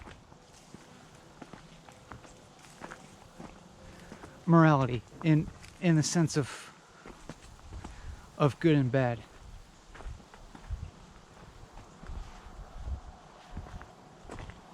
But I'm right now, all I can say is that this is kind of just a conceptual understanding that I have. It's not like I'm experiencing that right now. Still, like, experientially, I'm still feeling very much kind of mortified by myself now. And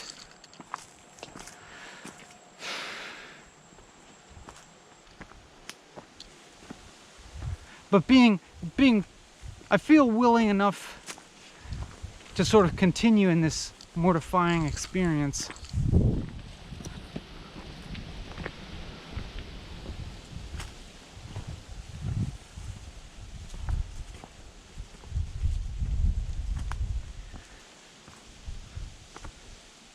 Like with this thought, really, it's only a thought right now, that it'll eventually lead towards a more open way of thinking. I'll find some more open perspective on all these things within the course of this video. And it's a thought because it references the memory of this kind of pattern happening in previous videos.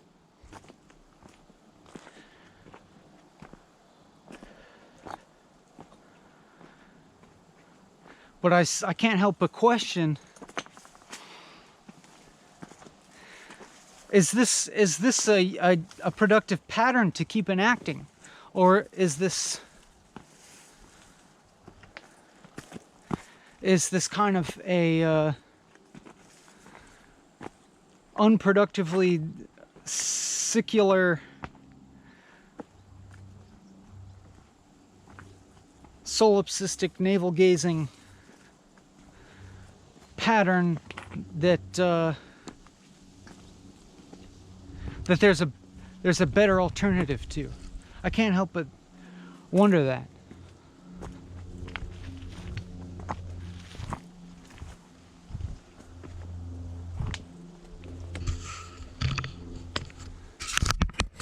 I feel the weight of all of these decisions. Sometimes very intensely in each moment. In each moment, there's so many decisions I can make. But not only in the immediate course of within the framework of this video, but the decision about whether to continue to perpetuate this particular video making framework at all, or to change.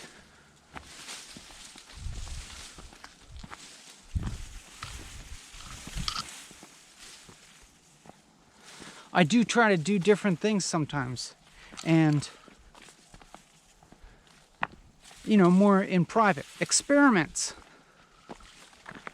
which are often fun and exciting while doing them, and then they kind of run into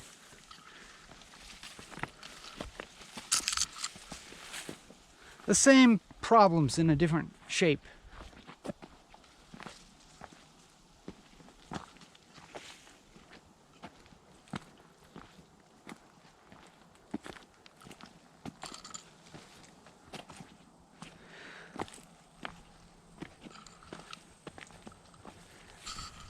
Part of it is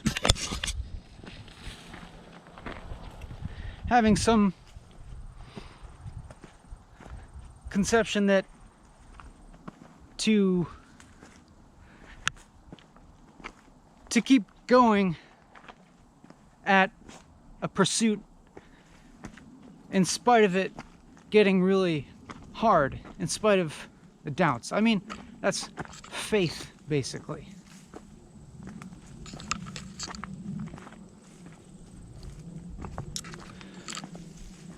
Faith that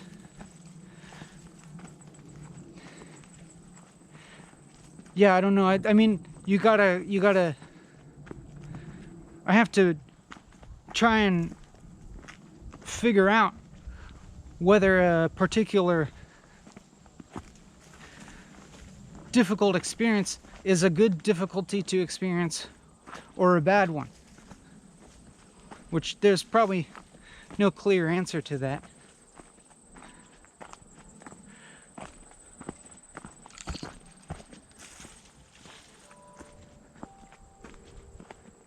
Like, is a solution to a problem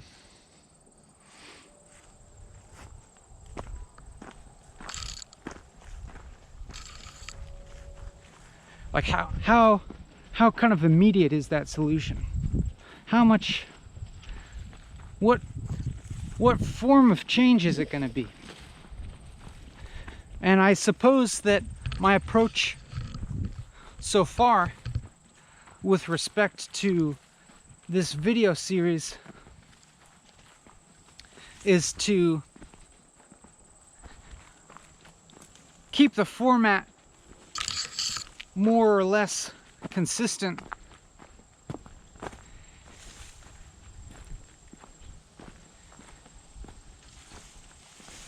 and to deal with the problems that arise within that format, to deal with the problematic nature within this framework.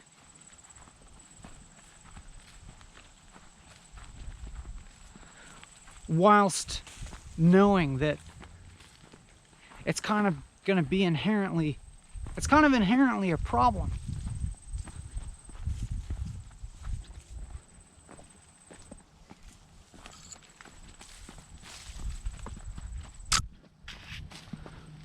I mean, think about it.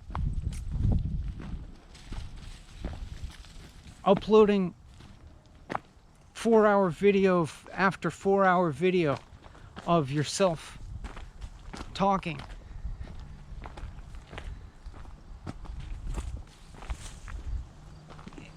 In a completely unscripted way.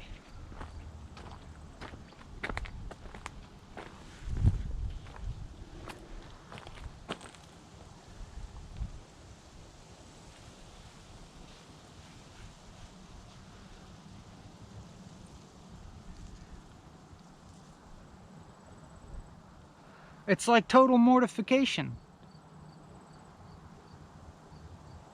It's ridiculous. I don't know. I mean, like, I wonder if like Hollywood producers like have this kind of experience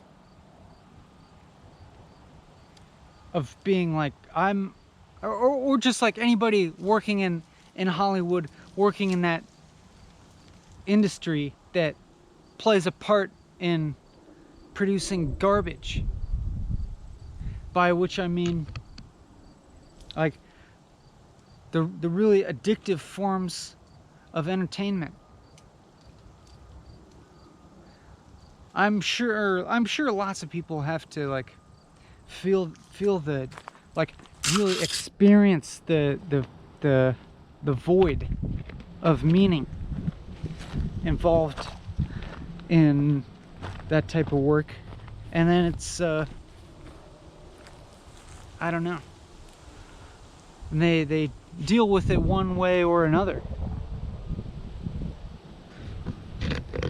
It could be that the money that they receive in return is enough to offset that, and the money then in turn is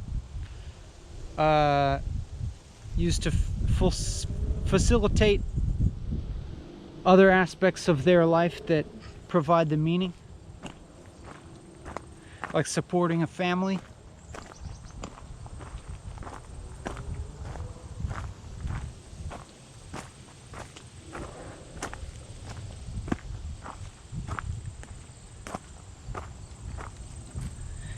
Or maybe it's the case that they do find the meaning in the work. I'm sure that has to be the case with a lot of people too. You know, it's like, this is just me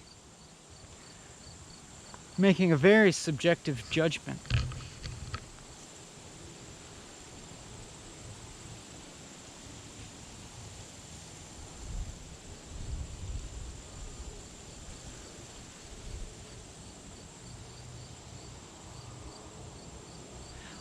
I feel embarrassed actually having made this judgment.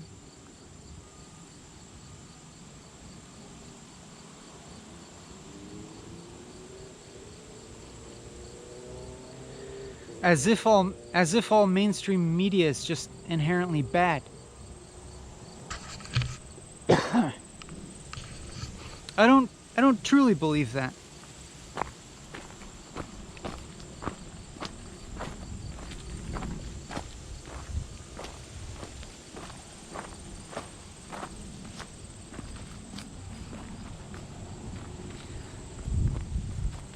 In fact, you know, it's just as integral to this world as the types of expression that I would use to define myself, to you know, to build my own identity. It's like the types of expression that I'm drawn to are kind of formed in relation to what's dominant.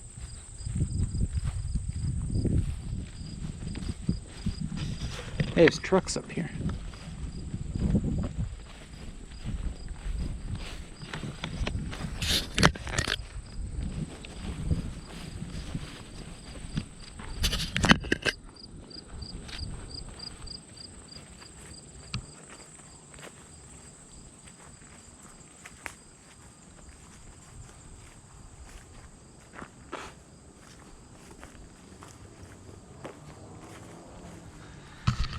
It's kind of like saying, in a way, if there weren't the Beatles, then there wouldn't be U.S. Maple. If there weren't Led Zeppelin, there wouldn't be U.S. Maple. But even in a more, and I don't mean that kind of temporally, I mean also, like if there weren't, what's a contemporaneous? Who's a famous band that's contemporaneous with U.S. Maple?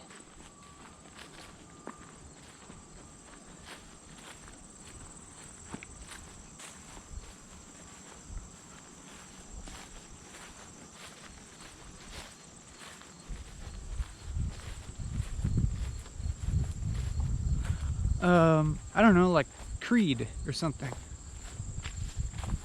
If there weren't Creed, there wouldn't be US Maple.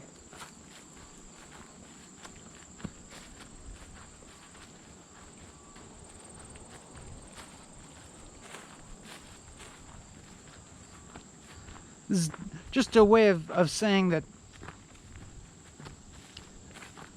This is another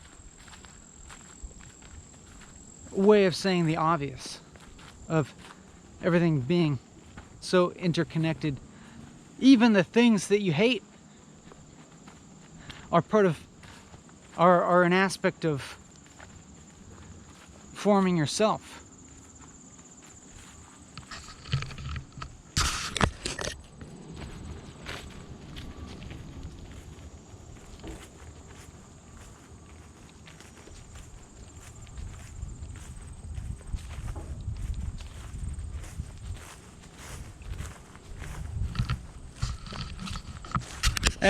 If you think I'm talking about a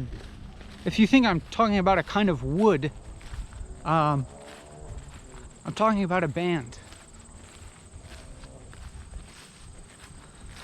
Go ahead and look up US Maple, long hair in 3 stages.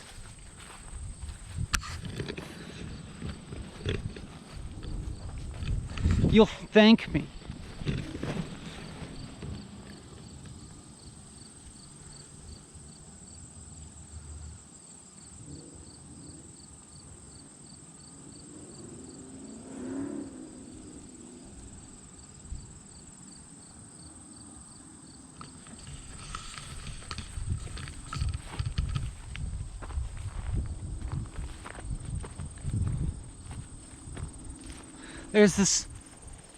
There's kind of a gentle current of dissatisfaction going. And it's interesting that it's gone on for kind of a while here in this video. And maybe it's persisted for a while because it's not so intense that it's like breaking me down. But maybe I need to be broken down. Maybe I need to be really freaking out more at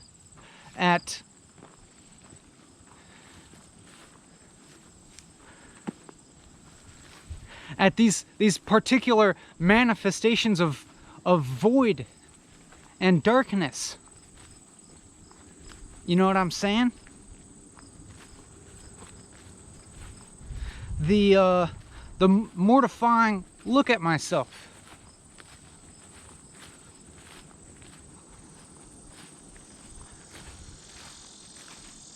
I feel like I wonder if I need to intensify that, to really let it, really let myself see myself with all the pain that entails, all the holy fucking shit, I'm such a piece of shit experience. Oh, highlight added. Good thinking, GoPro.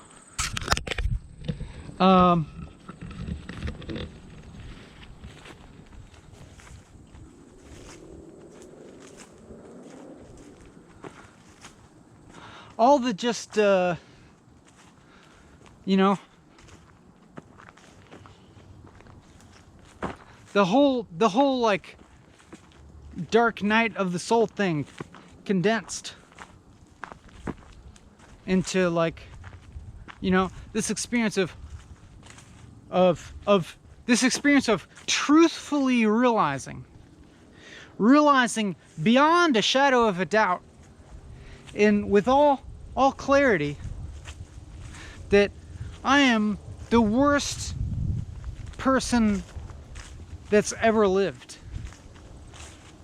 Have you ever had that kind of experience? Of I am just nothing more than the total embodiment of evil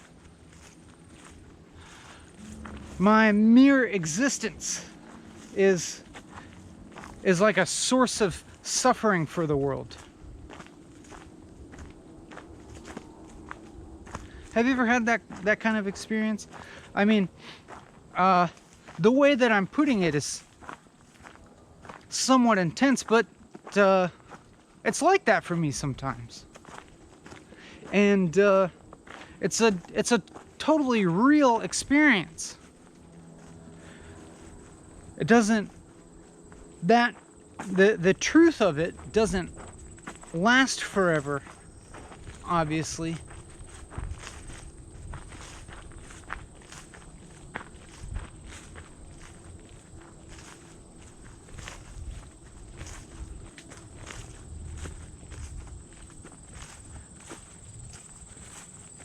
But it does seem kind of unavoidable. I mean, just that general aspect of reality. Of, I'm a fucking a-hole.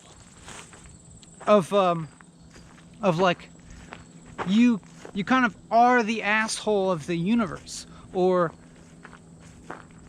yeah.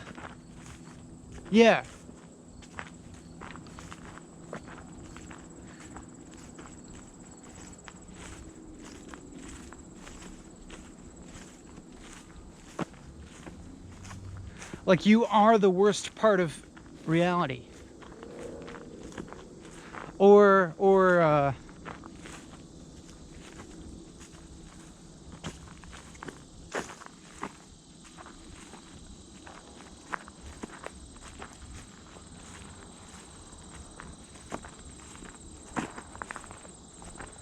but you can, it's that kind of feeling usually pervades both the notions of self and other. So like, if I'm like having an experience of hatred for something outside myself, it usually is also present for myself. It's like whether I'm thinking dualistically or not, the feeling of hatred goes both ways.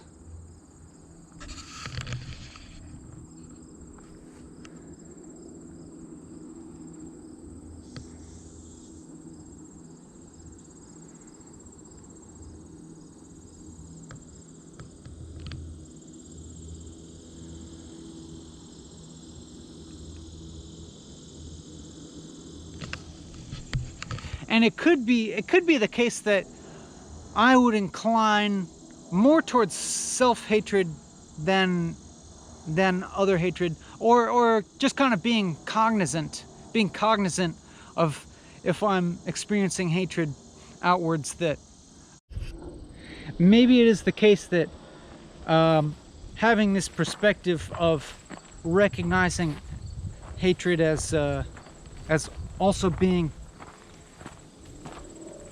always self-hatred is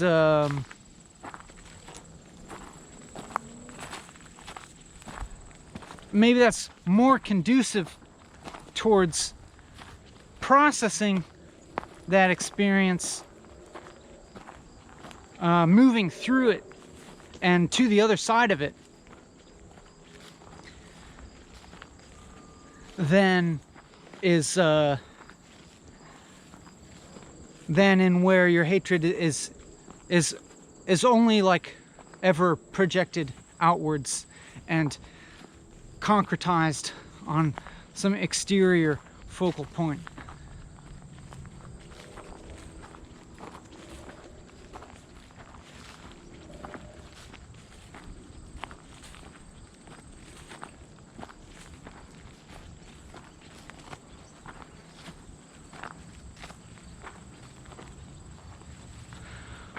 Maybe I feel like I'm having some kind of hybrid experience here where I'm both experiencing my inadequacy, you could say, or the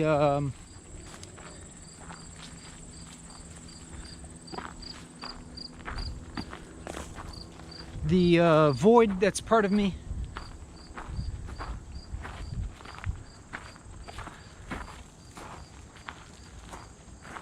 The emptiness, and feeling kind of the the darker feeling tone of that, while also seeming to maintain some kind of awareness of this, some kind of higher perspective on it that's able to contextualize this experience of darkness in what I could dare to call a productive way, or a way that lets it move along, metabolize.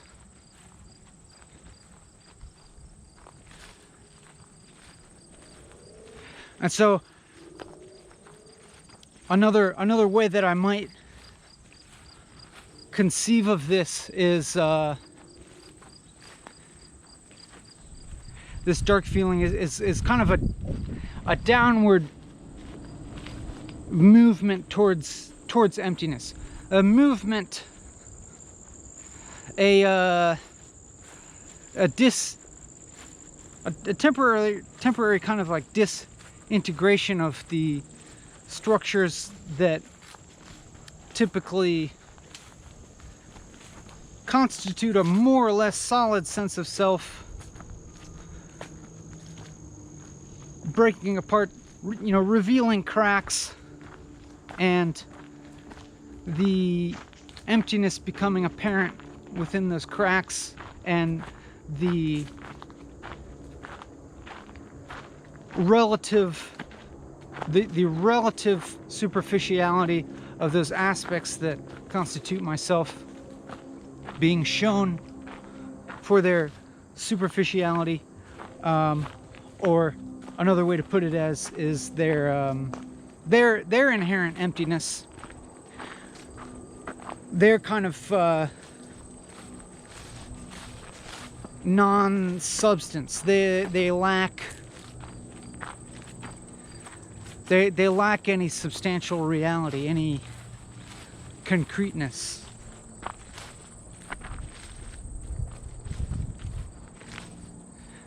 And so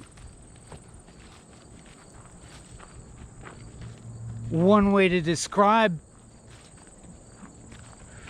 that type of experience of realizing that is as a negative one, or as pain, or as like emotional or psychological, maybe not exactly psychological, that has some other implications that I don't want to get into, but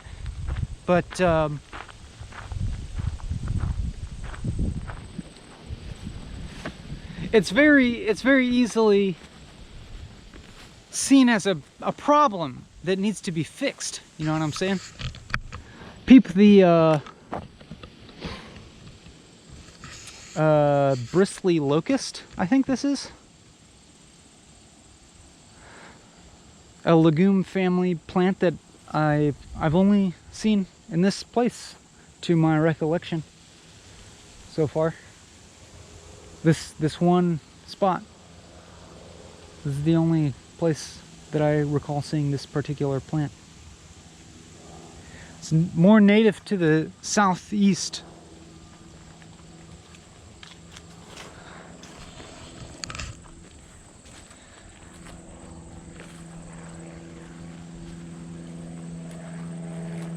We see it as a problem to be solved.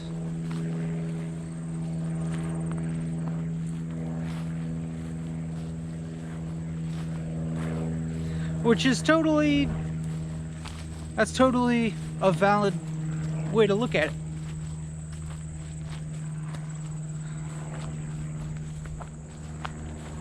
And the typical solutions we would think of as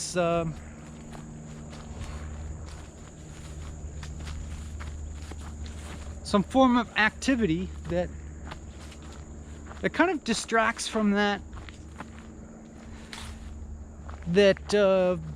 creates a structure, creates some other kind of structure of experience, that structures experience in a different way, so that we're not left there staring into the void. And I think that's totally legitimate and valid. And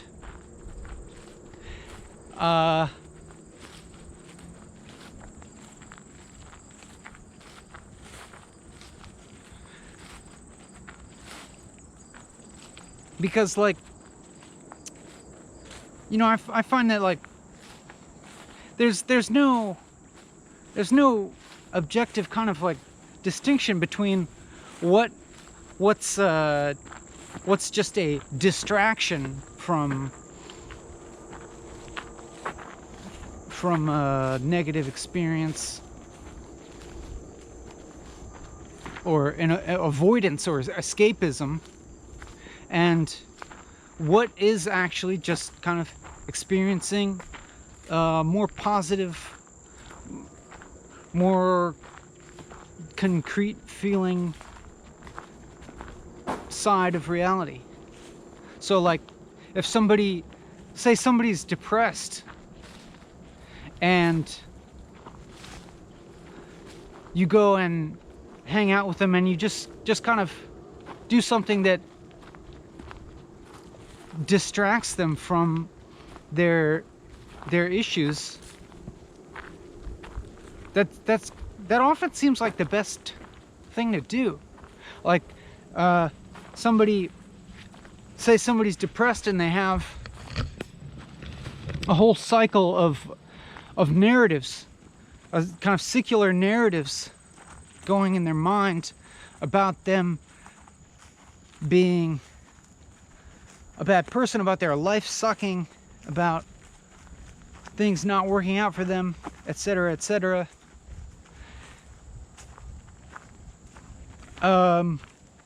It's not like you're ever exactly gonna, like,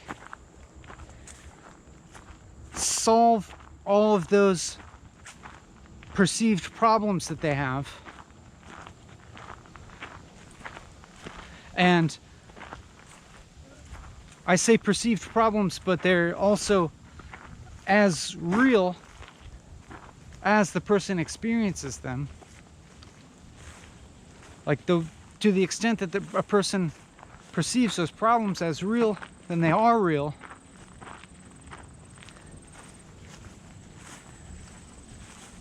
Yet at the same time, you take your friend on a hike or something, or I don't know, just, like, fuck around and explore some abandoned building, or, you know, just mess around doing something totally inconsequential. And maybe for that duration, their perceived problems are not so much in the forefront of their mind. They kind of forget about them to some extent, and just engage with something else. And then that's it's like, there's a question: is that evasion of the problems, or is that actually kind of manifesting just a more positive aspect of life and reality? I tend to lean towards the latter. Even as I say that, I'm also inclined, personally, for myself, to put myself in situations where there's relatively little for distraction and stimulation. I don't know if that's true. Like, Like these walking and talking videos, on one hand, I'm kind of stuck with my own thought patterns, you know, or I'm stuck with my own mind for 4 hours without like a friend or any input, you know, from a person. Yet at the same time, I keep taking myself to these gorgeous places.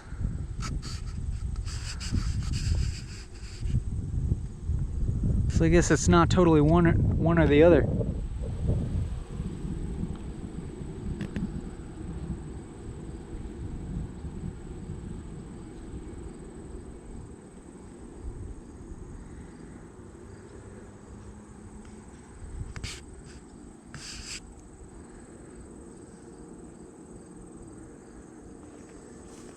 Trying to show you this oil refinery down there, but it's too bright for the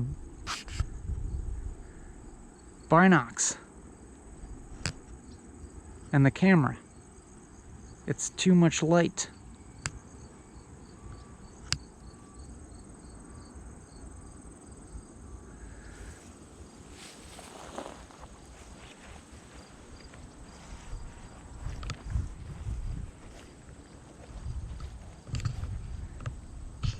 And I think that sort of process is probably also evident in these videos, in that you can see me at one moment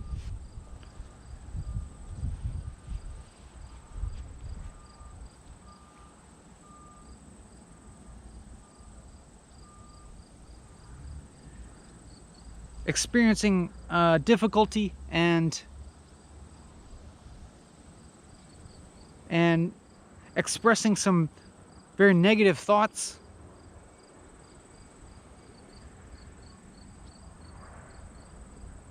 or at least reflecting on a experience that is painful in some way. And then at another moment, I may be kind of giddily fixated on some total trivial thing or some aesthetic feature, or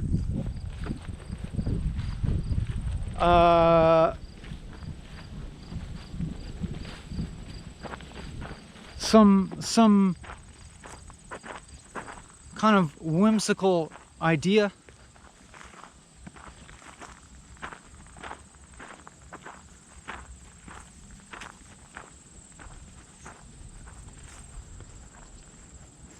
But I think there's always a kind of fluctuation.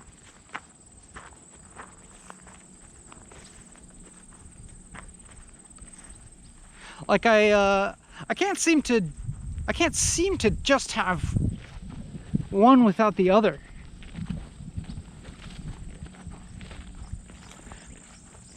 But we do need to look at this thistle with a little bug in there.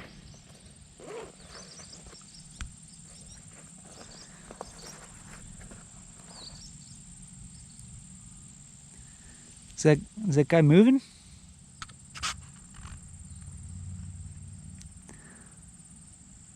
Are you alive? Yeah, it's alive. Sorry to disturb your nap or whatever. I was worried about you. Glad to know you're okay.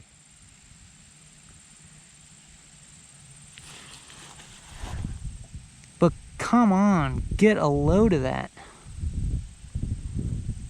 Look at that. Ouch. Oh yeah.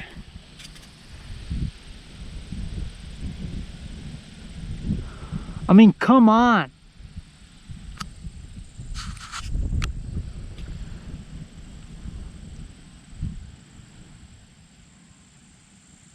Like I know we're indulging in the world of form here, but come on.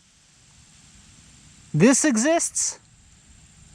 And not only that this exists, but the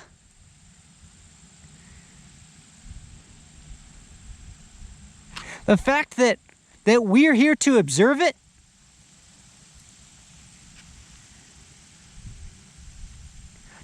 just the mere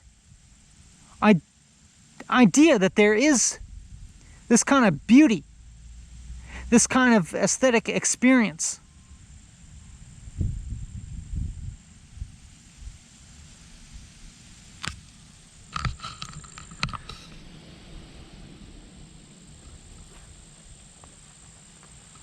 That has to turn things around. If you're feeling negative, you know, at least for me. Just that thought that, I mean, like so first I'm looking at this object and I'm kind of like, you know, I look closer at it, and I'm looking at it, and I've maybe never looked quite this closely at this particular type of thistle flower before. And it just kind of strikes me right now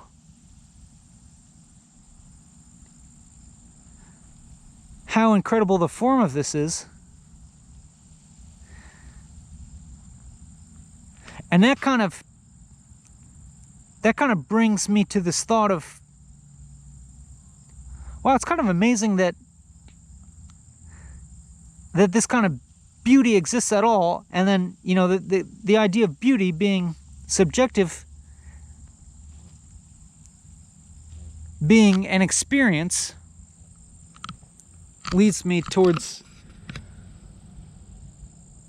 thinking about that there is this kind of experience possible at all. That's nuts. I mean, just that it is possible to experience beauty. That's nuts.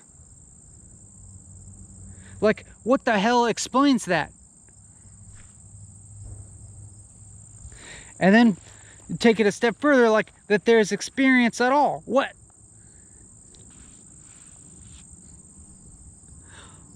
Like, why would there be experience? Why would there be consciousness? Why would there be subjectivity? Even contemplating all the gloomy sort of deterministic or chaotic proceedings of the world,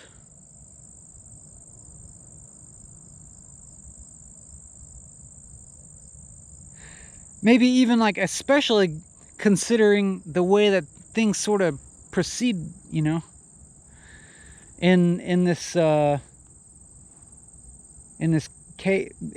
like whether it's total chaos and randomness or whether it's deterministic,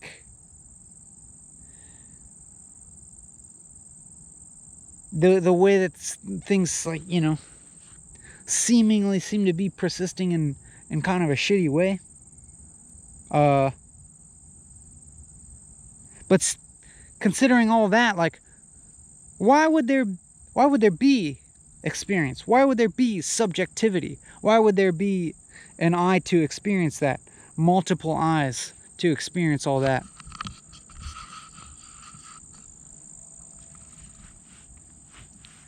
There's got to be something there. Like this.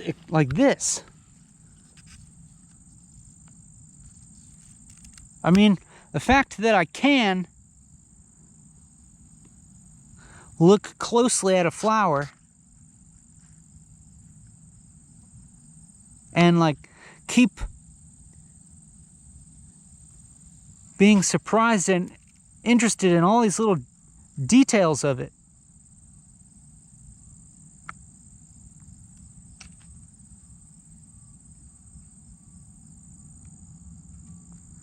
What is this, bird's foot trefoil or something?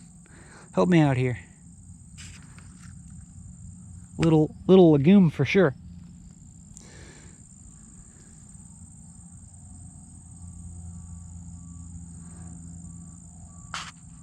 The wings banner keel flower. Keel being that. See if I can show you. The keel being that little sort of ridge on the bottom of the flower. The wings being what are kind of sticking out toward you symmetrically, and then the banner being that broad part at the top. That's your basic legume flower structure. So getting distracted here though. Look at this butterfly. Whoa. If I can get a gander at this guy.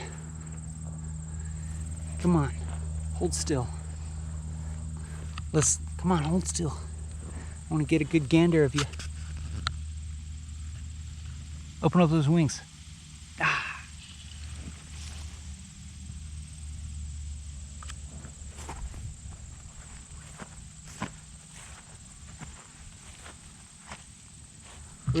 We're getting distracted here. I'm trying to hold this distraction within some kind of continuity of what we're talking about, some continuity of experience, to keep it within some kind of meta awareness of the fluctuating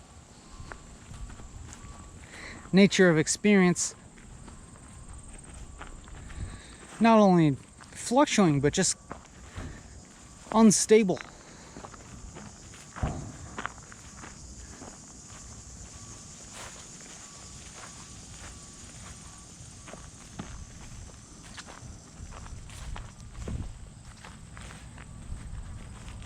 I mean, just to call it fluctuating, that is to bring awareness to the like, say the fluctuating quality of our emotional tone. You know, the way that sometimes we feel good and sometimes we feel shitty. Ooh, ooh, ooh, ooh. Big old praying mantis. Hold that thought a second.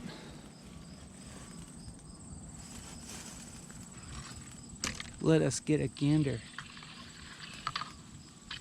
Get a load of that.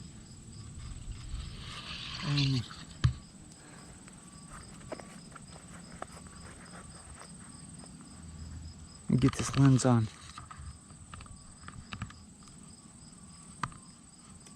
Hold that thought.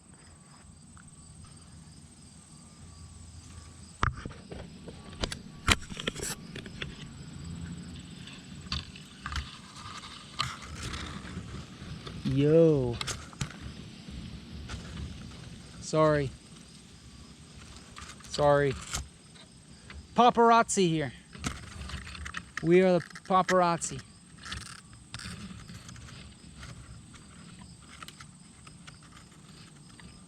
Is it true that you consumed your mate after mating?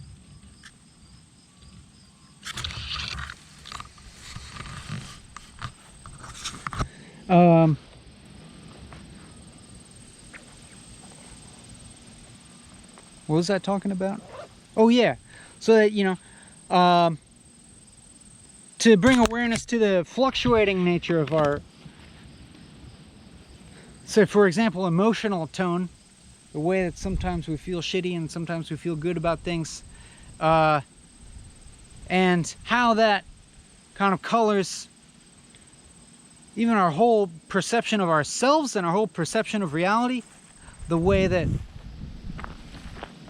within the scope of a day, you know, in many different time periods, you could go from feeling really shitty about yourself to feeling pretty good about yourself, and back and forth. And same thing kind of about the world. It might be look totally despairing and doomed one day, and then another day find a little reason for hope and optimism.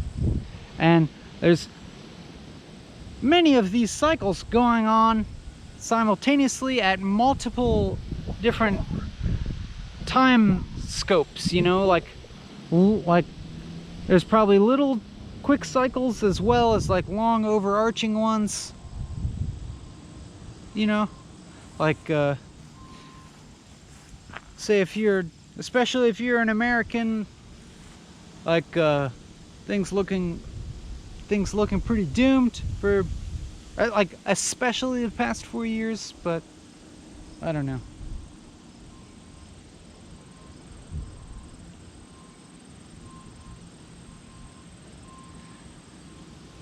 Maybe you're like me and you can find like just enough little manifestations of hope and optimism to keep you going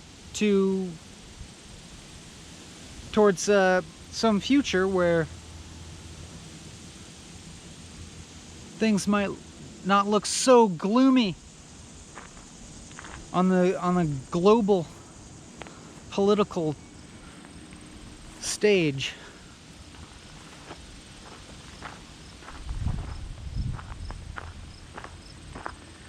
So it's like, you know, it's like your emotional tone of things like does in a way change the nature of reality.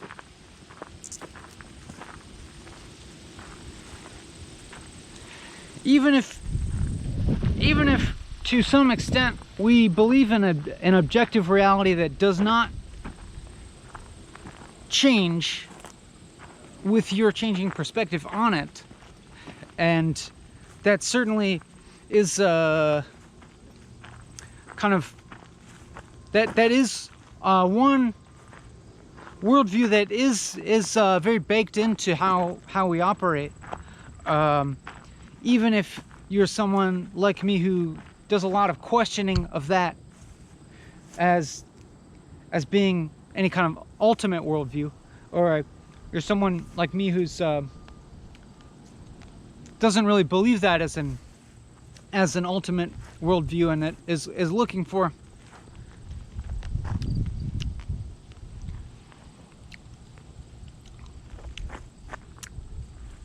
an understanding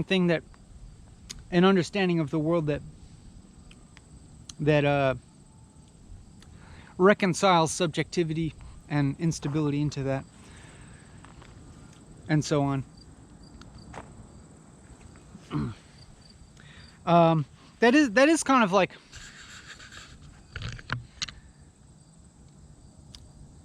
that is a pretty fundamental structure that we use in our operations from day to day. Just the idea that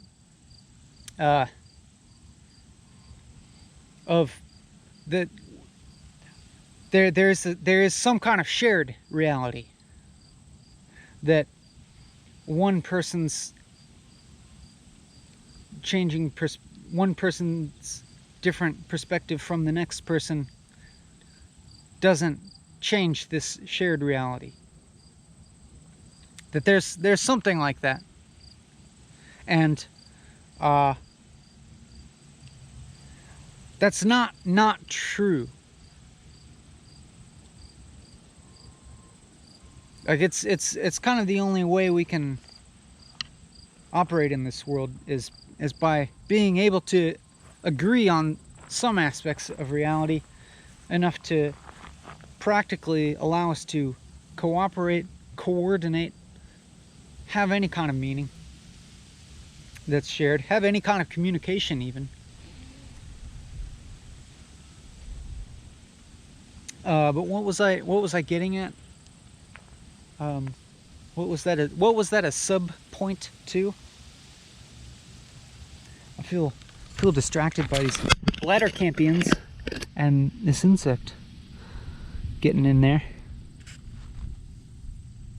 Oh yeah. In the pink family, related to chickweed.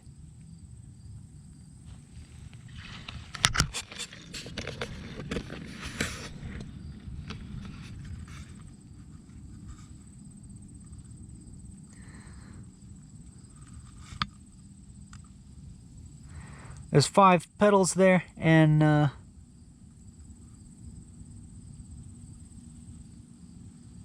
it's kind of hard to see, but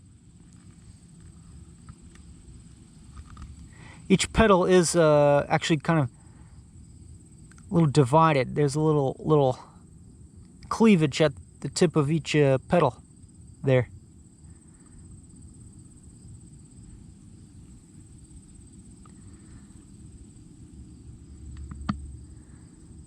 It's something characteristic of the pink family.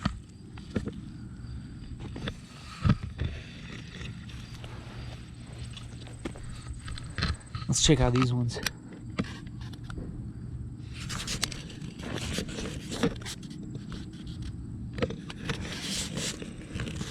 I'm trying to get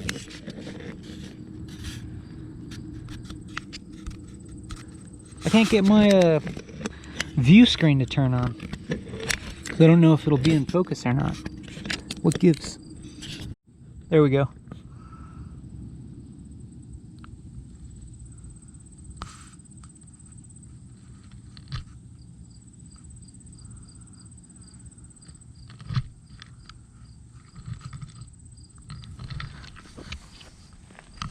Now let me see if I can pick up where I left off and remember what the heck I was getting at.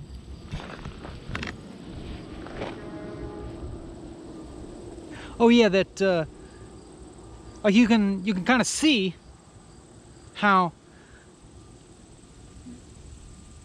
even just something like a fluctuating mood kind of alters reality. It's like are you and the whole world completely doomed, or is your blood sugar just getting low and you need to eat something? Or are you just kind of like a little too hot? Or is it just kind of like fluctuating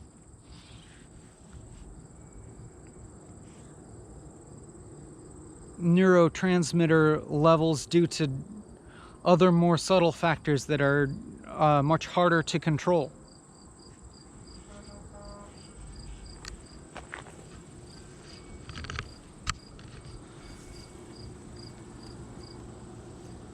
So you can never totally control that. Otherwise, none of us would ever be unhappy.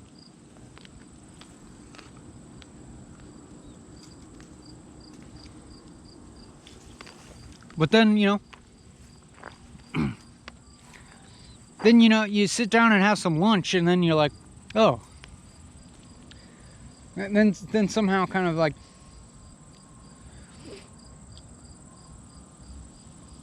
you don't feel like you're staring into that chasm of meaninglessness and doom, and you're like,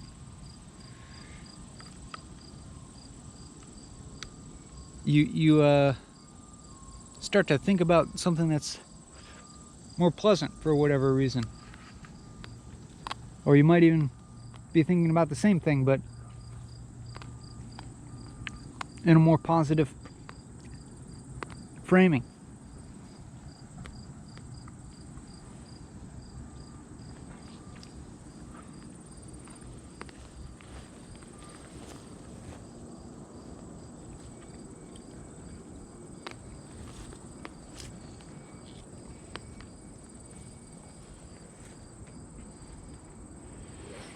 So obviously things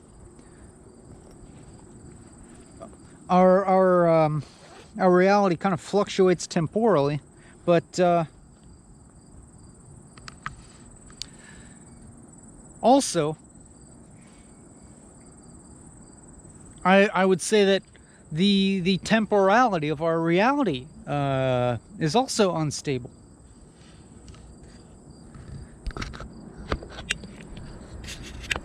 So for instance, if I'm feeling particularly negative, I feel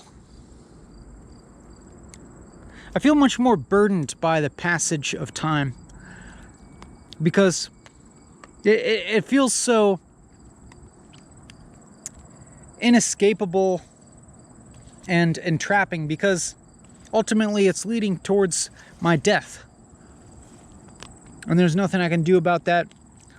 Life is passing me by moment by moment. I'm losing life every moment. I'm losing time. Time is passing from the past to the future, from my birth to death. And I'm like, oh fuck. I've wasted my life. I'm wasting my life. I'll continue to have a shitty life until I die. Fuck. Goddamn linear time. Why does it have to be like this? Why do we have to die? What gives? Why would I be here just to die? What's the point?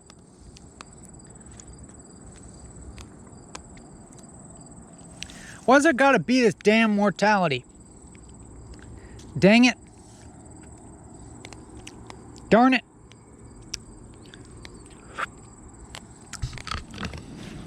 Why's it? Especially when it seems like there could be good stuff in life. Like I could get stuff. Or have good experiences. I could get good experiences. I could get a better life. I could get love. I could have love and stuff. But then I can't keep any of that because I'm gonna die. Dang it. Darn it. Can't win. Can't win. I could get rich. I could have all this pleasure. Pleasure. Hell yeah, pleasure. But then, damn it. I'm gonna lose it all. I'm gonna lose everything that I get. I'm gonna lose my body.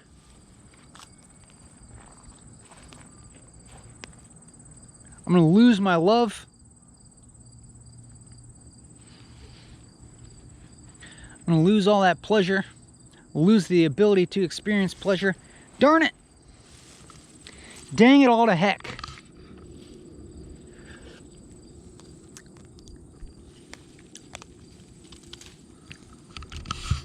And then, so then you got these like rich maniacs trying to figure out some form of immortality, upload their brain, freeze their brain till a future time when they can be revived or whatever. Really wanting to defeat death.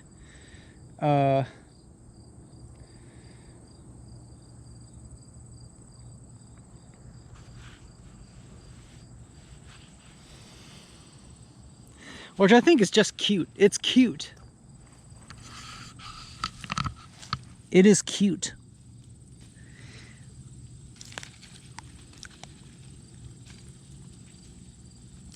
And it's like, you can understand it, right? You can understand the impulse.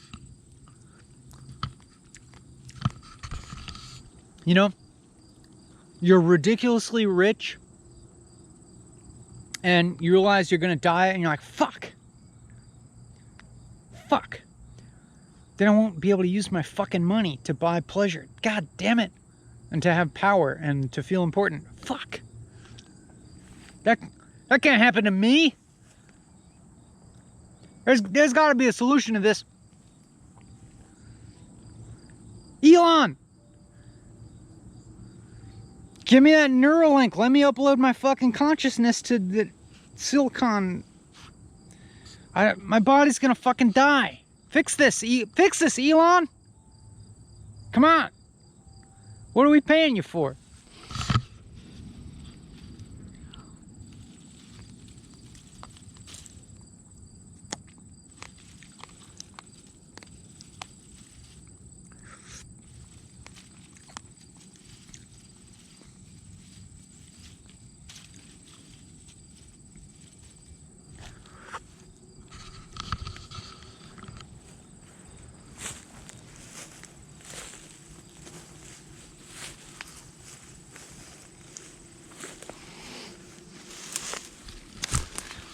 But you know, if you're not rich, you can just like, you can walk and talk on YouTube and just upload hours of your manifested consciousness via your verbal mind in a kind of vacuum, and then hope that at some point the evolving super consciousness that is the internet will integrate it. You know, it already is. It's kind of you know, this is a form of manifesting. You know, it's some manifestation of my individual consciousness into the collective consciousness via the web, but we needn't go into that now.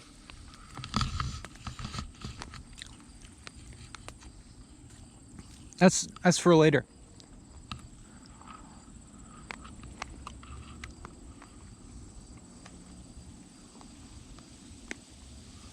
But there's, you know, maybe you, like I,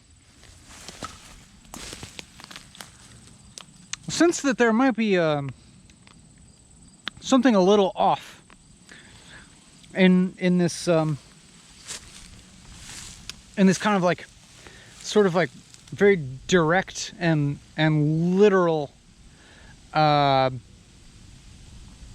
concrete attempt at evading death, at this very like kind of literal attempt towards immortality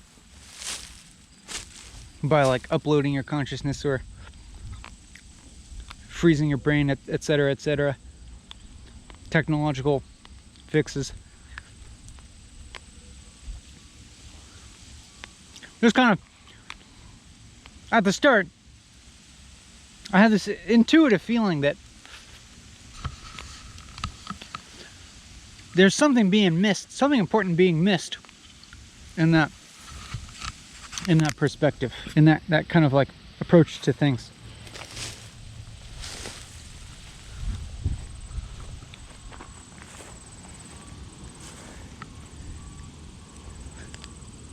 And maybe you get it before I have to explain it,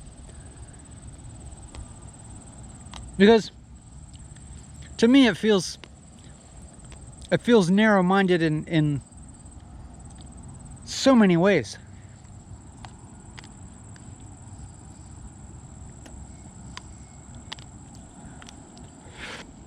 I mean,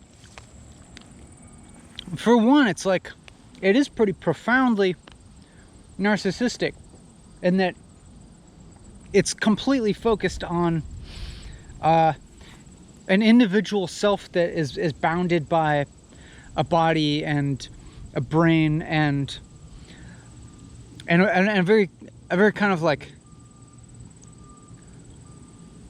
constricted conception of what the self is. It's like, myself, like what? Well, okay, what is that?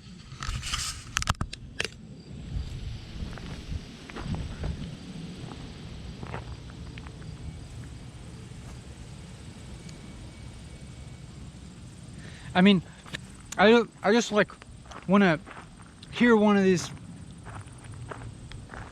ultra wealthy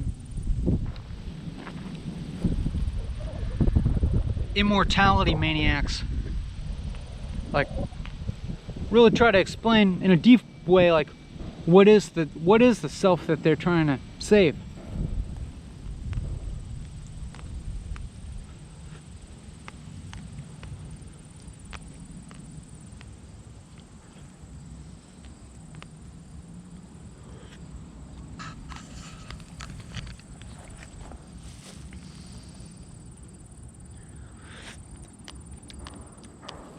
I mean, the idea of a continuous self, like, for me, it feels really silly. I mean, it's not silly. It's like, it's a kind of construction that I guess exists. You know, I experience it. You experience it. I'm a me. I continue. Through time, there's a span of time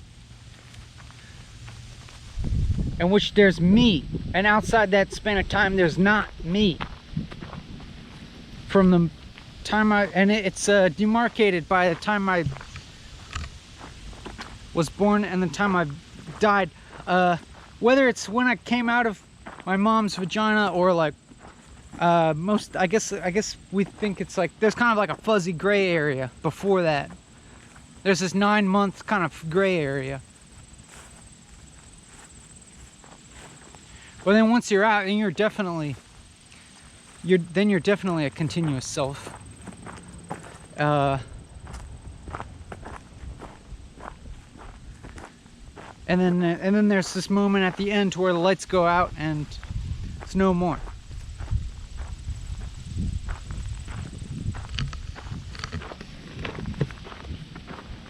It's not true.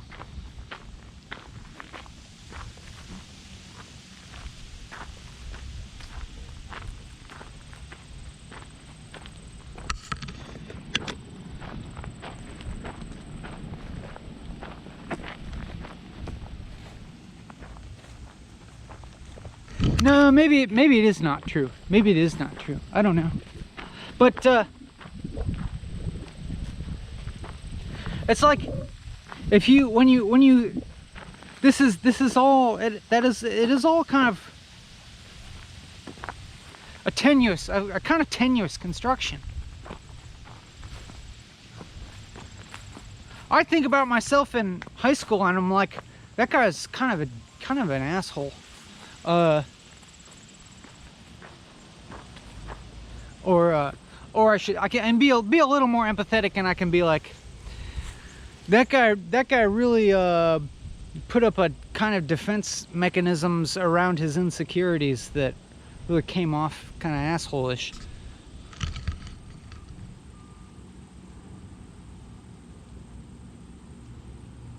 My high school self, and I wouldn't want to be my high school self again. I'm sure you have something similar.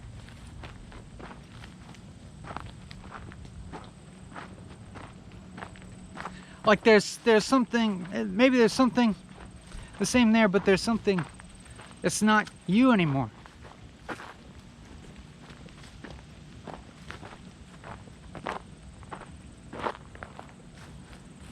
But you have to take it further in that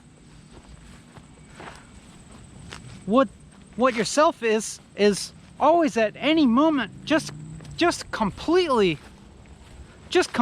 dependent on everything else.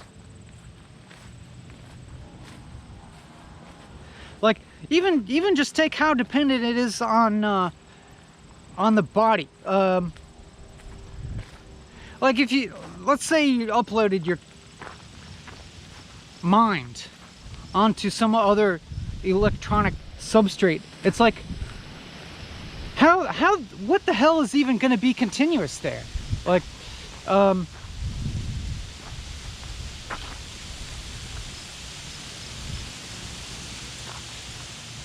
like you'd be in a completely different world, and it's like the self that is created as a referent, as like a separation between body and world. It's like what it really is an interface between world and body. And then if the body's gone, like there wouldn't even be the same forms of perception. It's like you wouldn't have these eyeballs. Maybe there's sensory input from cameras and such, but there's not even the same form of sensation. There wouldn't even be the same type of capacity of emotion when it's on an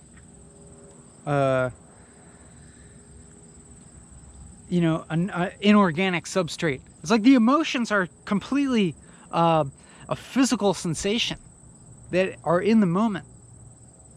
They're completely like sensation of the body, this physical sensation, and with a completely different type of body, one that's just like,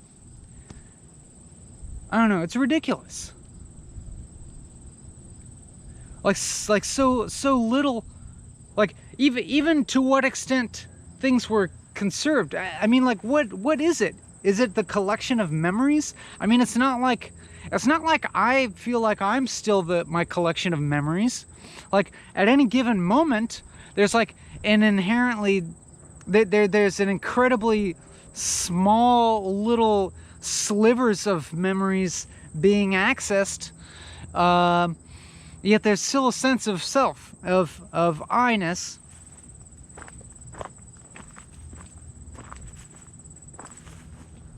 And it's like it's not as if like my entire bank of memories is even in my consciousness at any given moment. It's effectively most of that doesn't even exist in any given moment. Where does your memory exist when you're not remembering it? I mean, I know, sure, you can say that it's a neuron. Sure, it's a neuron, but that's talking about objective physical reality. I'm talking about the experience of a memory. Where is that if you're not experiencing it at the moment? It doesn't exist, does it? At any given moment, you could be experiencing a memory, but is that memory you? No.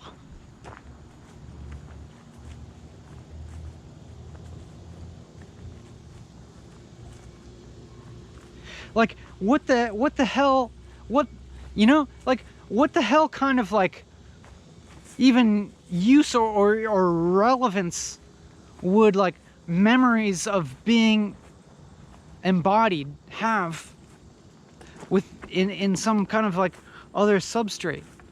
Like, what's the point? Like, they wouldn't even be able to relate. It's like, we have memories that reference against a present experience. We have a present experience, and part of building that present experience, part of having meaning or understanding of a present experience involves referencing it against memory. And that's like what that's like what brings forth memory. What brings forth memory is like present experience. So you go something as drastically different as like a technological substrate. It's like, what kind of experience would there even be there that would make it that important for you to be able to recall all these biologically embodied experiences? And it's like the memories, and I also feel like so much of the memories that are no longer relevant. I think they just kind of, I think a lot of them deteriorate, you know? It's like you have to, there's evidence that you have to remember memories to like keep them alive. And memories change, they're alterable. And we don't remember our whole damn life. We don't remember, like, not every moment of existing forms a memory, because why the hell would it or should it? Like, you've got, there's got to be some filtering, some organizational principle, which is, of course, one of the mechanisms of building this construction of self.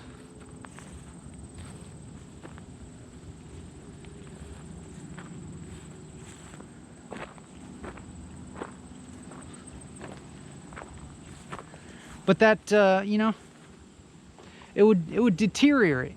Like, all that stuff would no longer be relevant, and it would just kind of atrophy, I believe. And you can say, you know, what about this video? Isn't this a form of kind of creating a memory of embodied experience onto a technological substrate? Maybe in a way, but it's not. But okay, so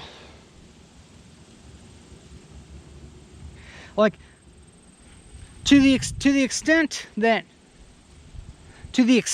I believe that there's such a thing as an individual subjectivity, which is like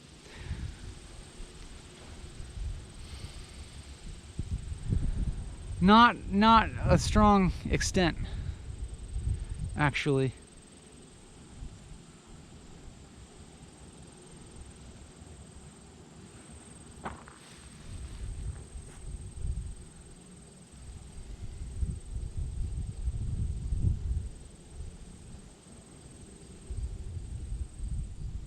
I just had this weird moment where, like, there's a break in my rant, and in that moment I kind of recognize this rant as not being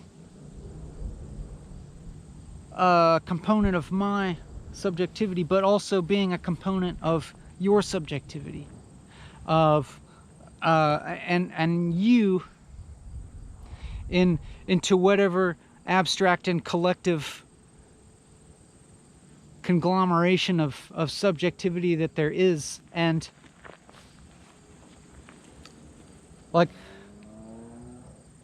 all of you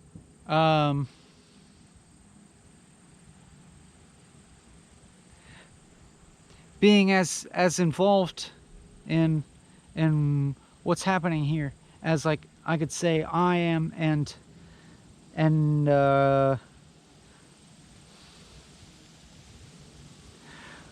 yeah, kind of realizing that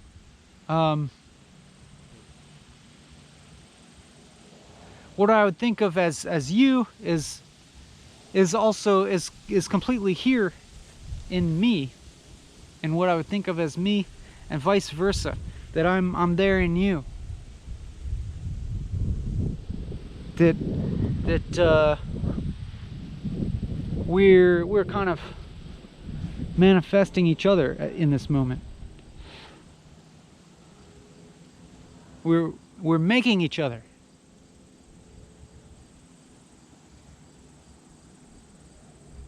And it's like I feel this, and I'm still using the words I, and kind of hearing myself say I. Man, this is so weird. This is so weird, because outside of these videos, like, I have all these there seem to be all these individual subjective experiences where I'm like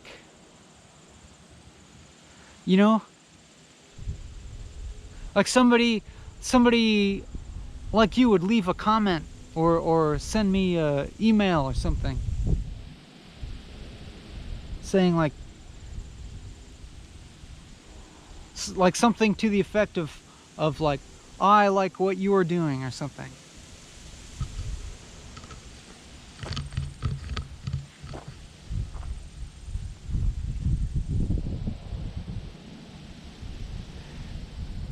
It seems it seems bizarre. It seems a little bizarre for me at the moment to think about.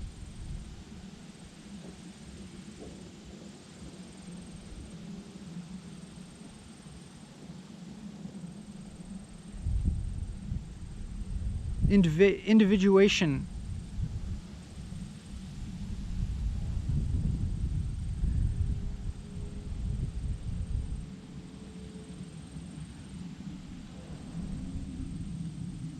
What is it? It can't be not real, right? It can't be totally not real.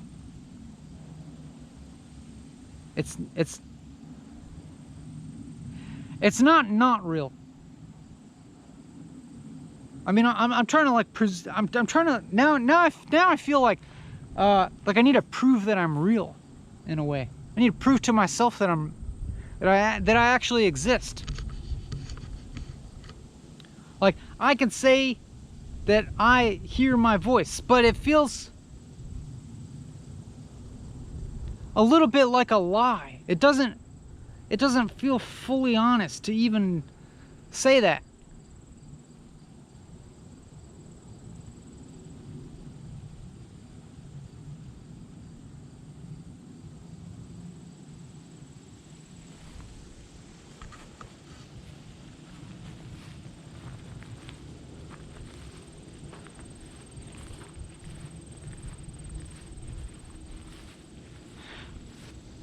I can sure continue. I can continue talking in a way that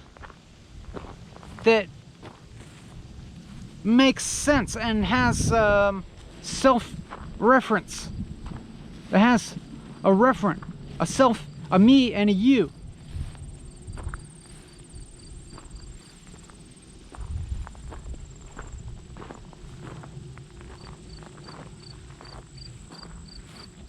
And it's not true.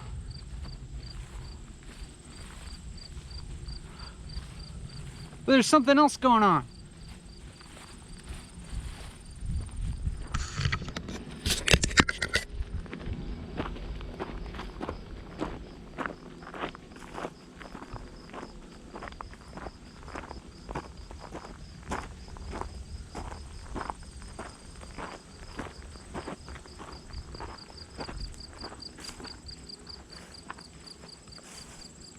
Like this this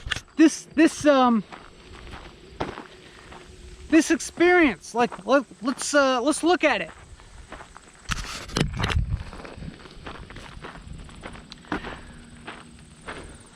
There's something shared here. There's meaning. You understand what I'm saying. At least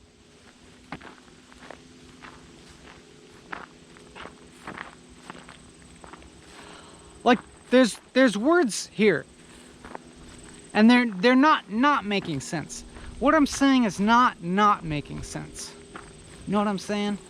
You know what I'm saying? You understand? There's some kind of meaning. Like there's not meaning, but at the same time,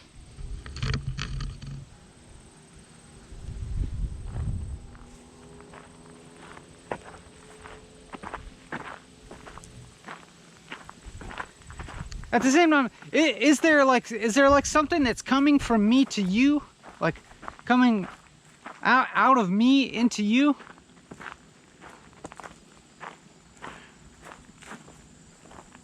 I don't really feel that way.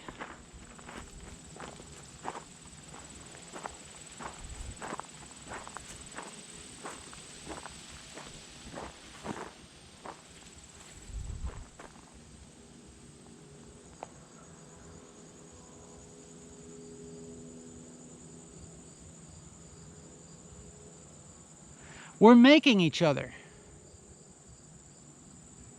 right now.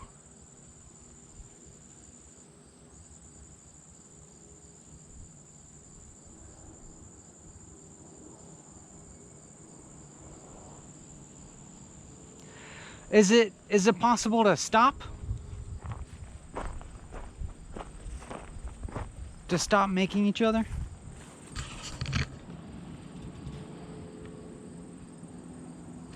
I don't think you can stop making me without stopping making yourself. And I don't think I can stop making you without stopping making myself. Maybe, but maybe these things aren't mutually exclusive. Like there can be me and you, and there can also be not me and you. You know what I'm saying? Maybe there can be self and other, and there can also be not self and other. I think that kind of feels true.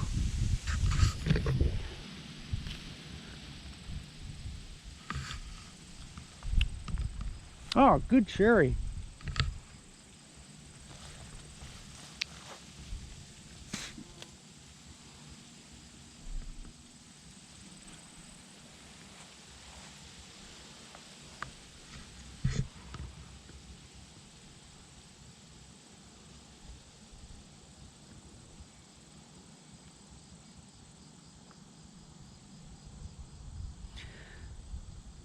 I feel pretty refluxed. That's a weird thing to say. That's a weird thing to say. I mean, I can't say anything now without the saying being a kind of incompleteness. Which is always the case. That was always the case. But now I just feel it more vividly or something. Or I feel it without the negative tone. It just feels energetic.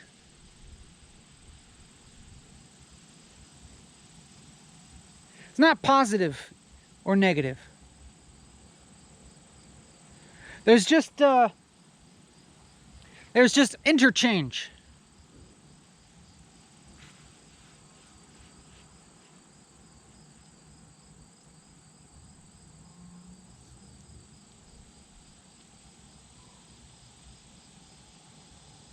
Like this individuation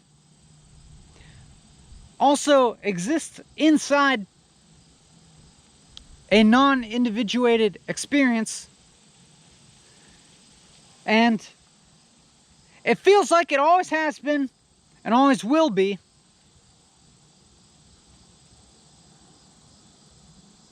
But even to say that is missing the point. And that in this non-individuated experiencing that I'm talking about, there isn't a past and future. There's not this linear time. This is what I'm getting at. This is what I'm getting at with there's something being missed in this kind of literal attempt at evading death. This kind of technological immortality fix.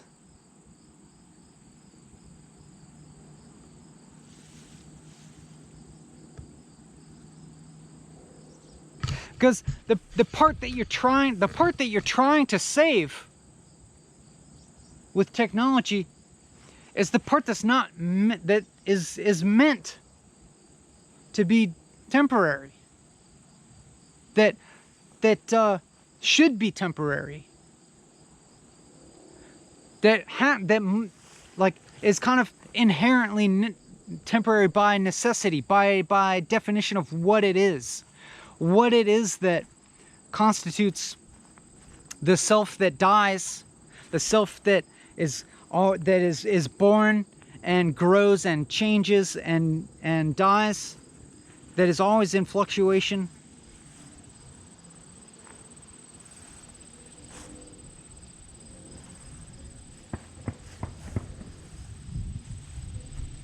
the temporariness of that is really kind of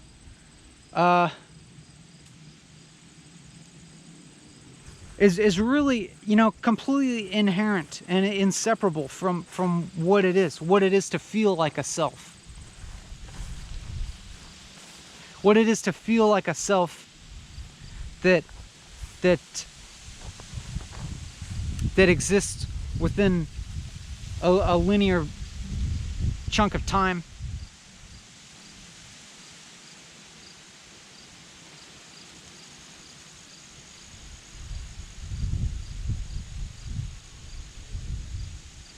That is actually a manifestation of the big self of immortality. It is actually a manifestation of immortality. The experience of temporality, the experience of individuation, the experience of a problematic nature of one's individual life.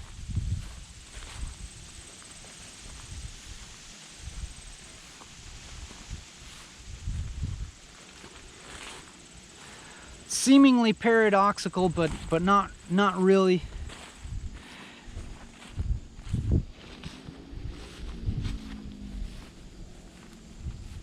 That is a manifestation of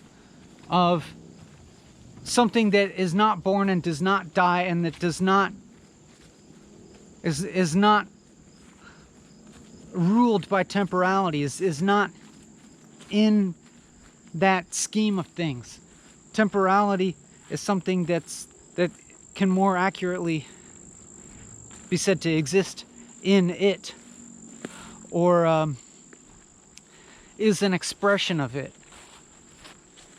It's an expression of its the unformed aspect of it, of reality.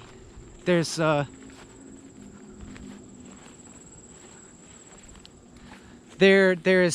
is something apparently, but there's also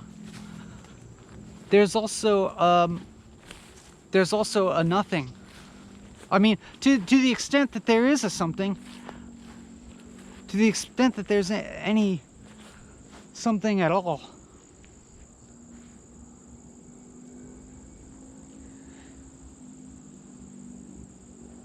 there's a much more infinite nothing. There's a much more infinite not that.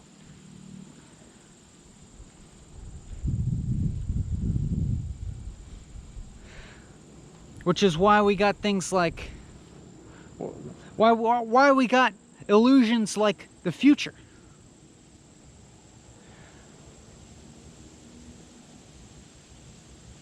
Constructions like uncertainty.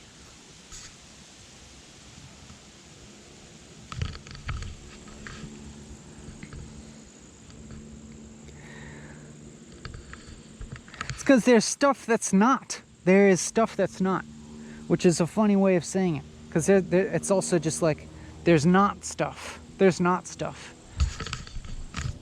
And it kind of seems more true than there being something, in a way. At the moment, the emptiness seems a little more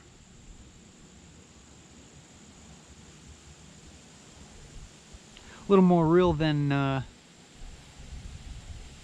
like a something. It's I cannot point there to being. I cannot point to there being a something with any kind of confidence at the moment.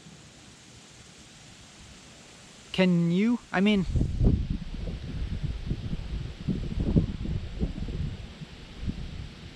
like, it's like I can in a relative way, but that seems like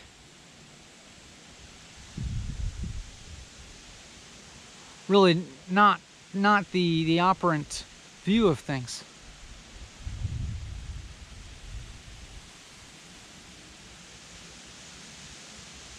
like any something that I could point to is just kind of like a little minor shaping of nothing, a little kind of like sculpting of emptiness, a little trying to like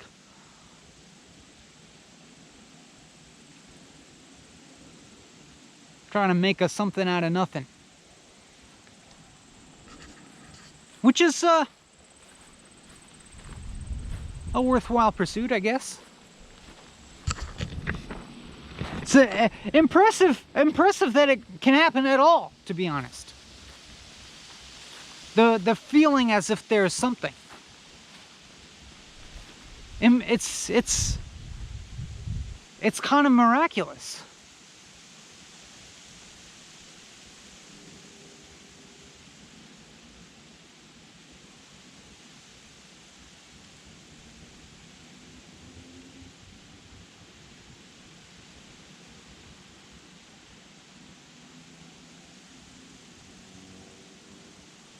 But I can still see how even like the feeling of the constricted feeling of self, you know, the whack feeling of self, you know what I'm saying? They're like, God fucking damn it, I'm such a fucking asshole, or just like, or the other direction of, God fucking damn it, the world is against me. God fucking damn it, I'm this individual that has these concerns, that needs these things, and has to maintain the continuity.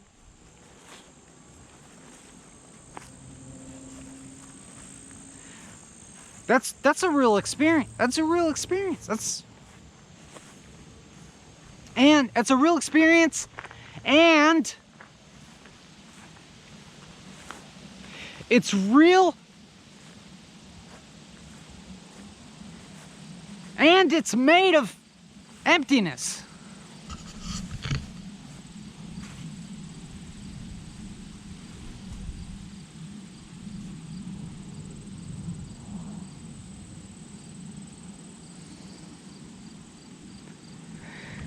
It's also a perfect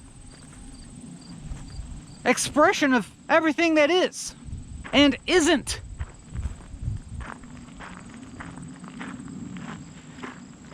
Every problem, it's like, fuck, you know, fuck.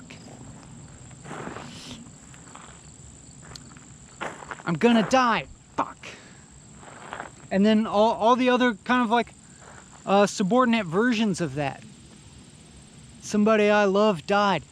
Shit.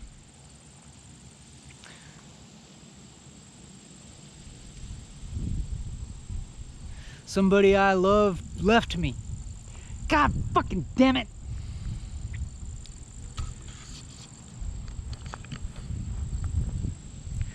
I'm in pain. Darn it.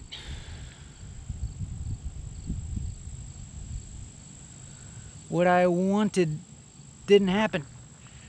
Ah, shoot. Shoot. Darn it. That's all part of what I'm talking about. How's it going? Afternoon. How you doing? Good.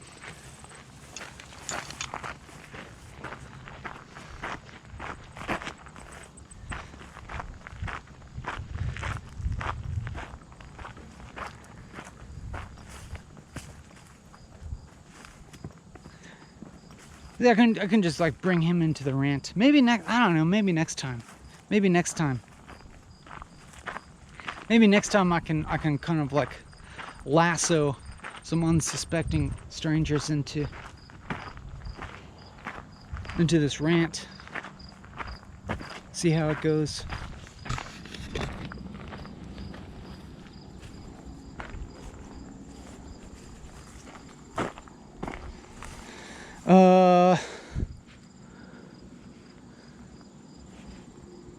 Oh yeah. Oh yeah, I forgot about emptiness for a second.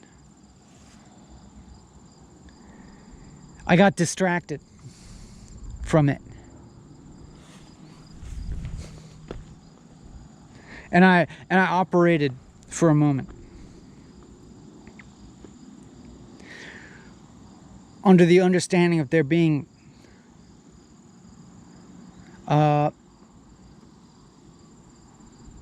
something or some things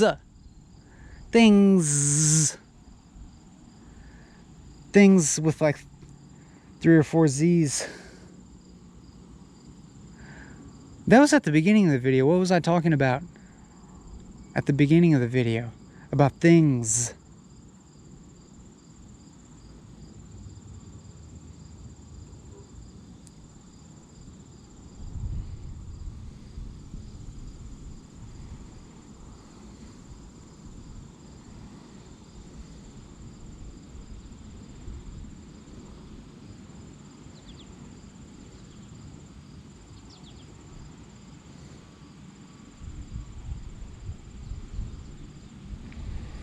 Things and stuff. You know, you know how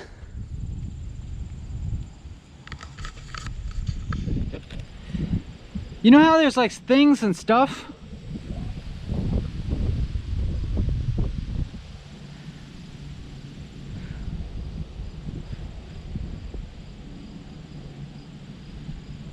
It's pretty cool, right?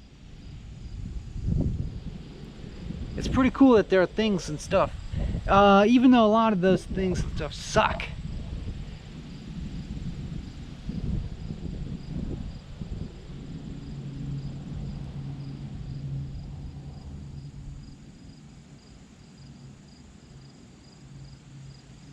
No, not inherently. I mean, there's things and stuff, but you know what makes all that possible? That there's experience.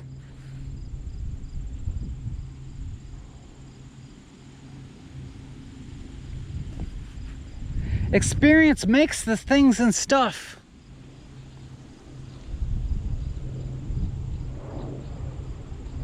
You're making this. And it's okay.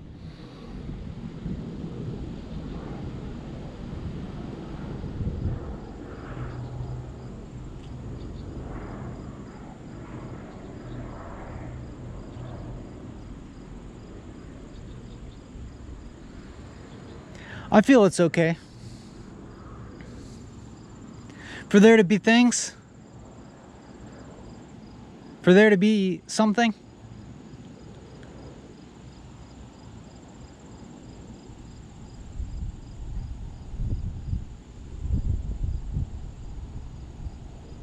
I feel like it's okay,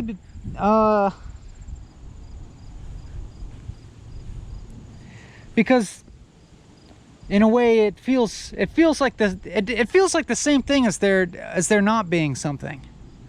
There being something feels the same as nothing.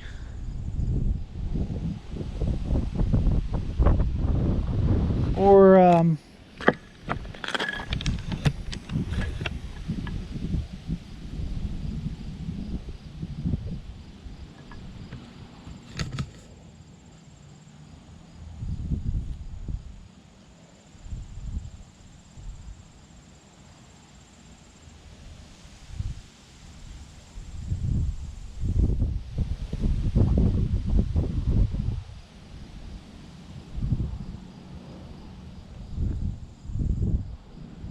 like the more I try and go in one direction or the other,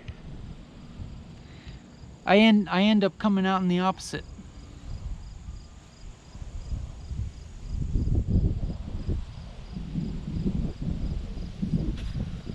Reflux tilia efflux, but it's also neither.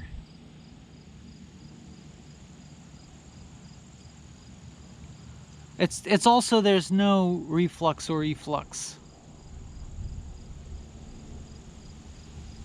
Like there's something and there's nothing, but there's also neither something nor nothing. That's interesting. it feels true enough for me to say that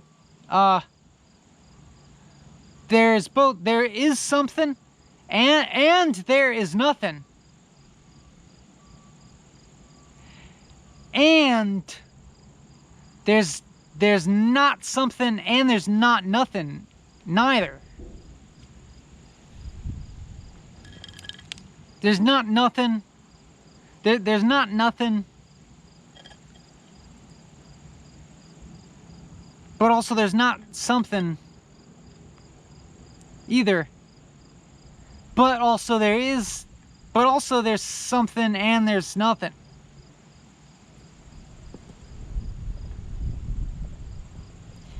You know what I'm saying?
Pretty nifty, huh?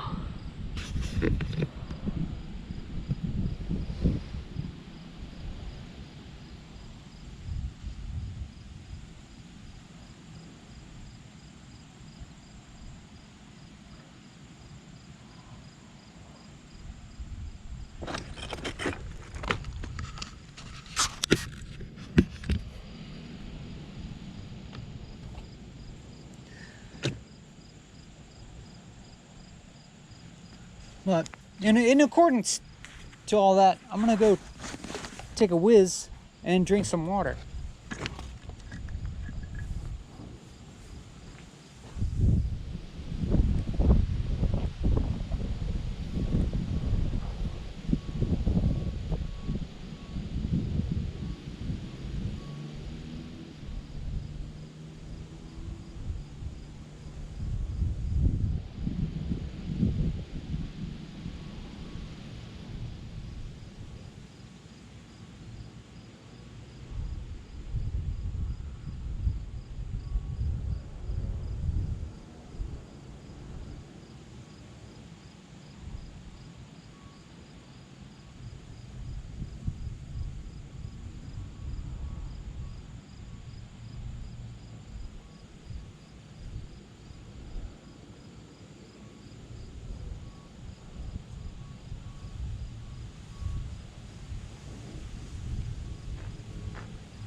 I'm so tempted to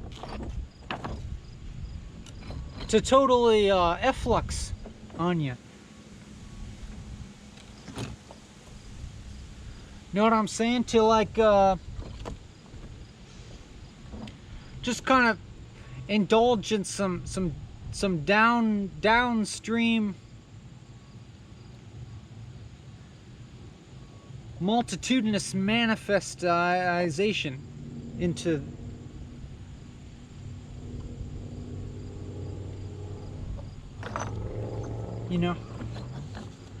just do some fecundity of thought sort of thing.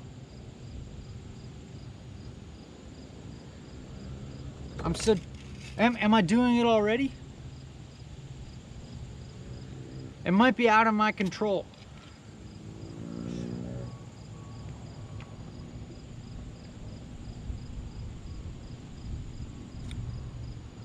I mean, depending on what I mean by my.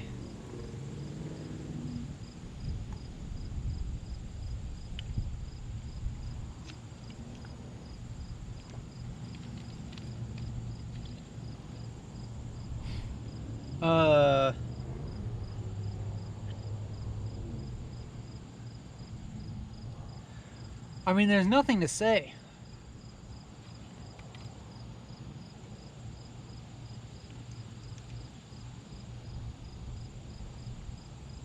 I got nothing for you.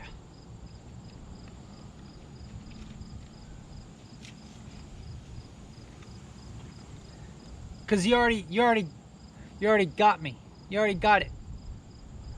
You got it. Good job. Good job. Good job.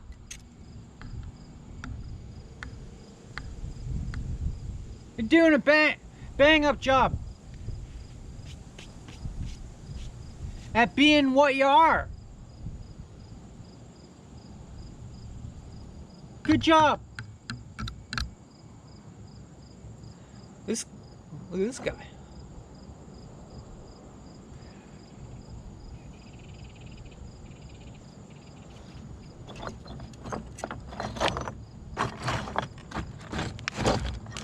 Look at all that stuff. It's doing a good job too at being what it is. In fact, it's doing an outstanding job at being what it is. Nothing else does it better. Nothing else does a better job than that stuff at being what it is.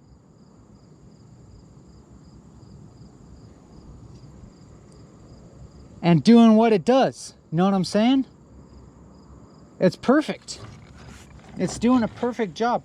Couldn't ask for more.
The fuck is your problem?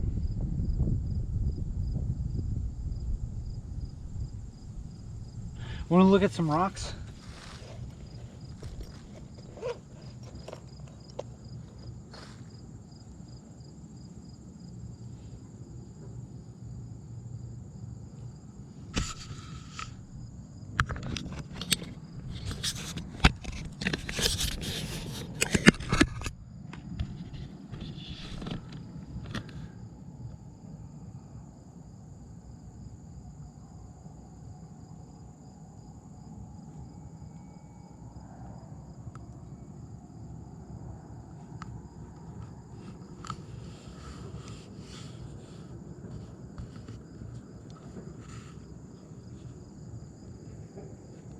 Good job.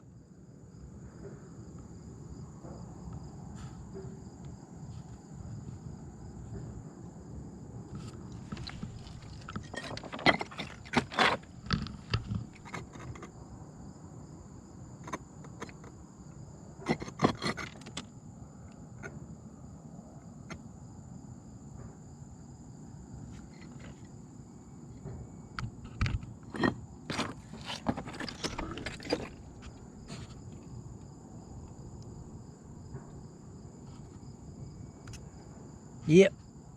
Yep. Yep.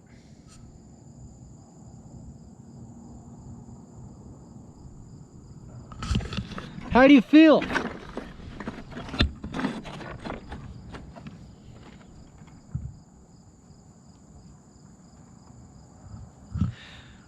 Are you effluxing or are you refluxing? I can't quite decide myself.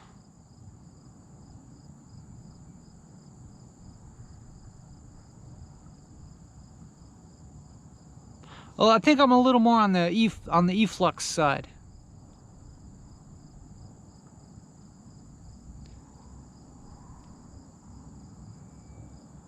The side of there's stuff. There's stuff. Because I'm looking at rocks and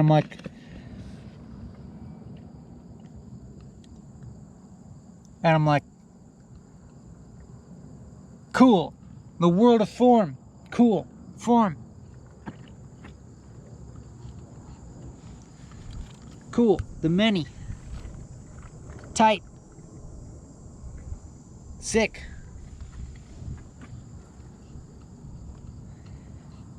Give me it all. Give me all the stuff. Give me everything. But at the same time, I'm like, it's all here. Like when I want stuff,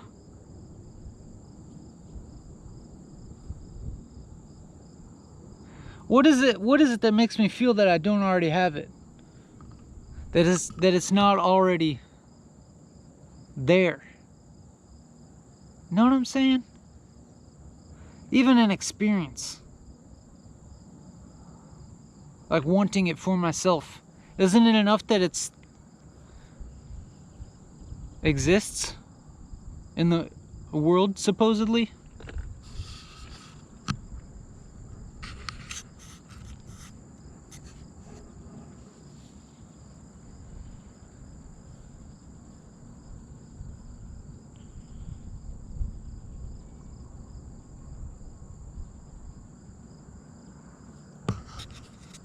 Let's look at more rocks.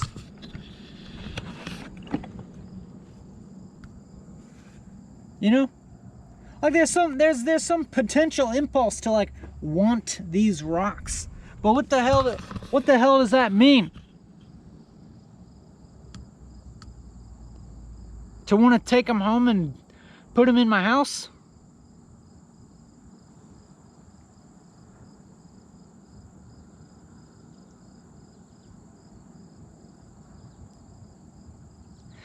I want them. Okay, they're mine. I'm just gonna keep them here. I'm keeping them here.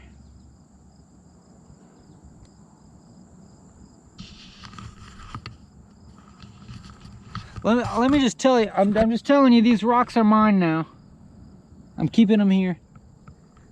You're welcome to come use them. And all that stuff there, I'm declaring that's mine too. Actually, I'm gonna go ahead and assert ownership over everything I can see. That's mine. All that black stuff down there, it's mine. All those trees, but I'm leaving it all here. And it's okay if you wanna enjoy it too. You're allowed to. You're allowed to enjoy this stuff too.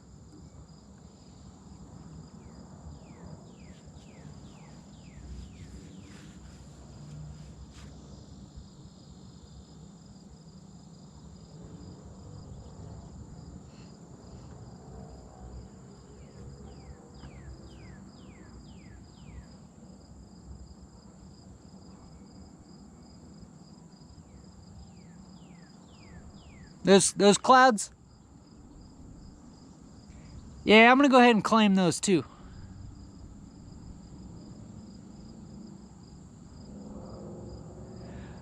You're welcome to enjoy them for as long as you want.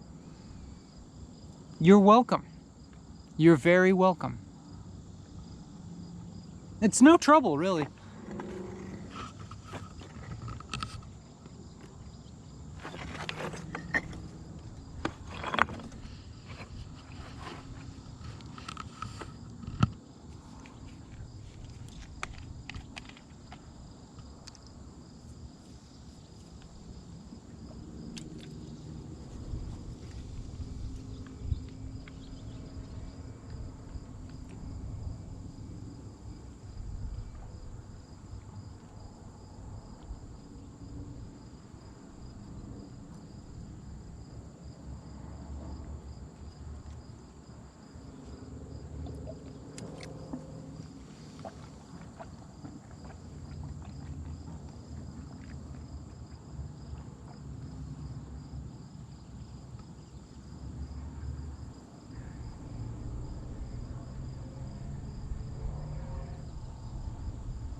Remember how the beginning was difficult?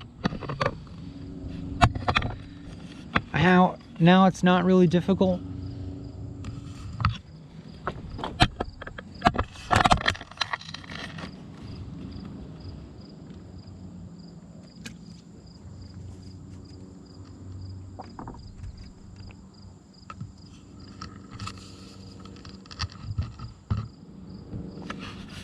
I'm expecting it's gonna be difficult again later. I mean, in the next video, it'll be difficult. Probably in the beginning.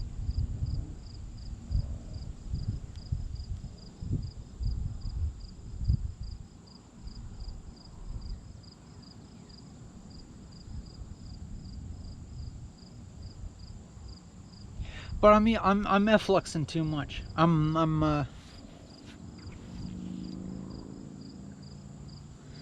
feel like I'm getting a little loosey-goosey here by starting to reference temporality.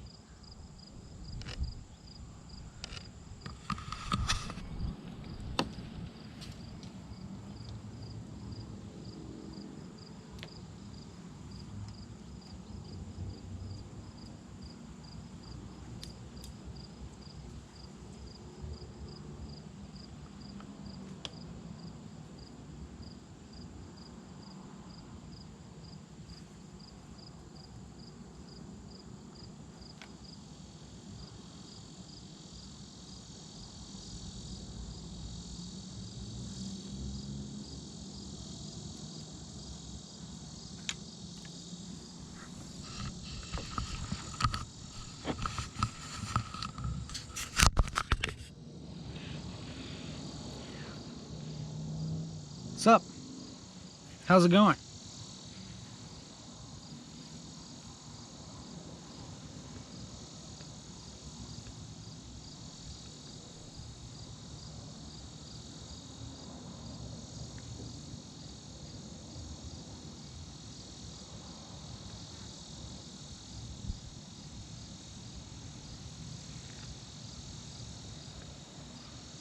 I'm pretty alright.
Let's take a look.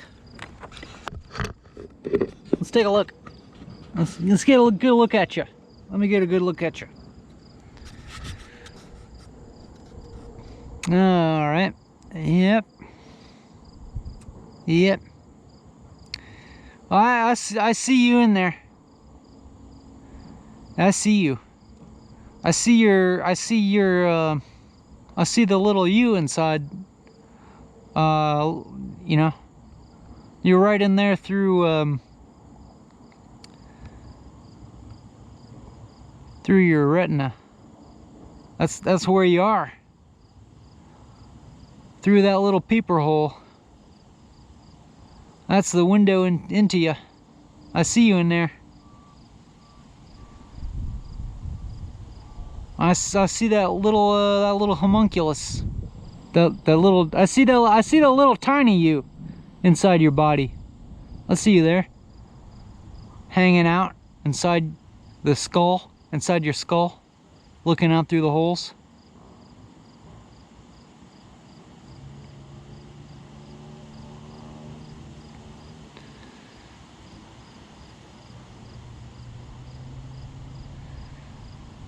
How's it in there? Is it comfy?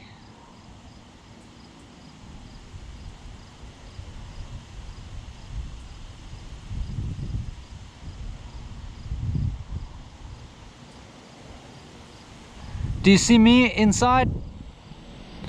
Oh well.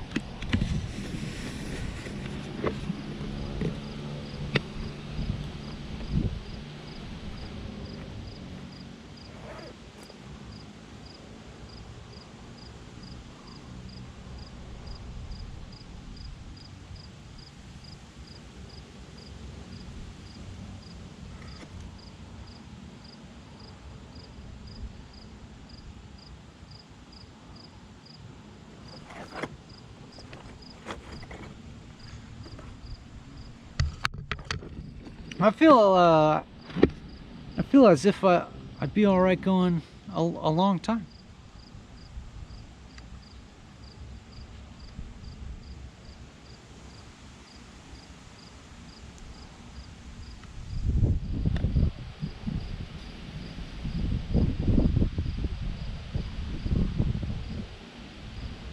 We could keep doing this for as long as you're up for it.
It's good, I know.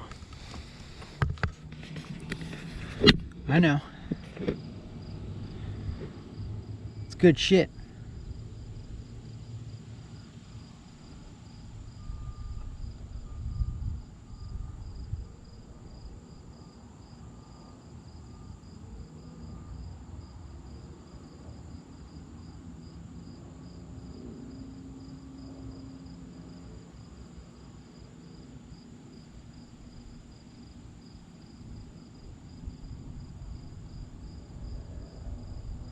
Where are we at now? Can you tell me how long this video is so far?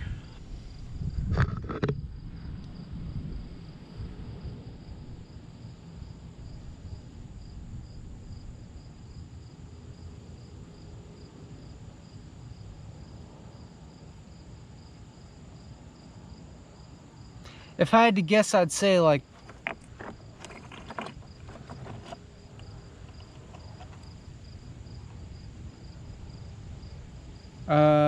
like 3 hours and 10 minutes.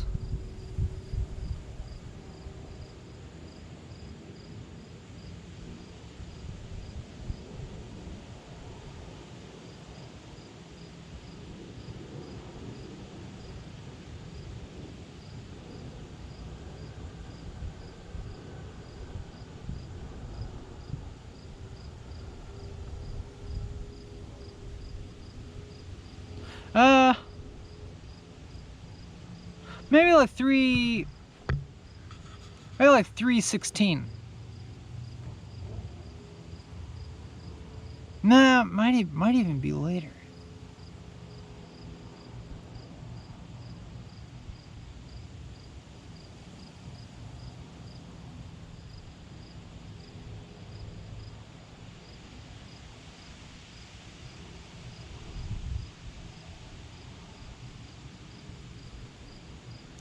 Could it be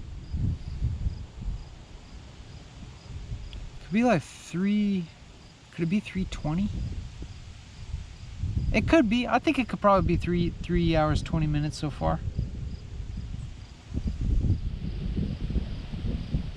I'm just trying to figure out if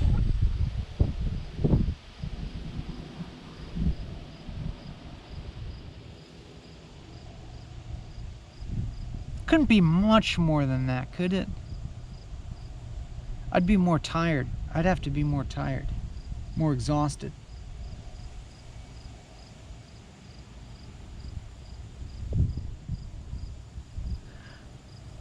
But it might be better for me to not know exactly, because then I'm not like apportioning out my energy and looking forward towards the end point. See, here we got temporality creeping in again.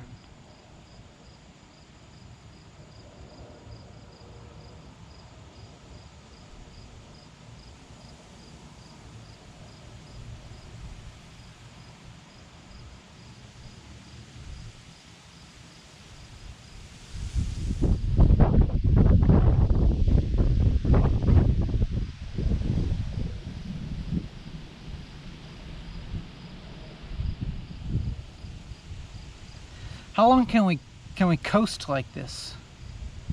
Is what I want to know. How long can we how long can we just chill in this contentment?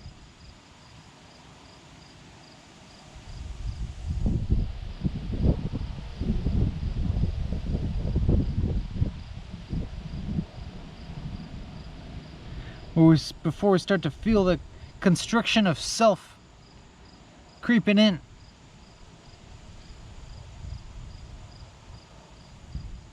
To where stuff's gotta be done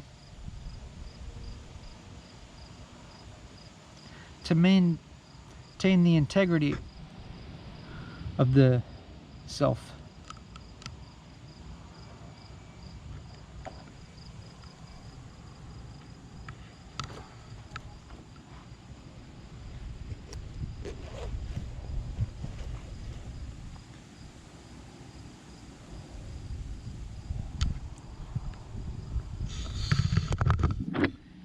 I'm trying to get this little sweat bee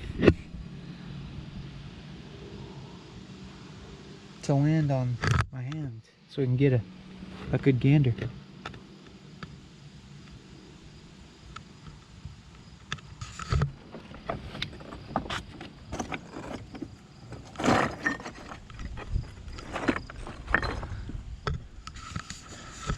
Where'd he go?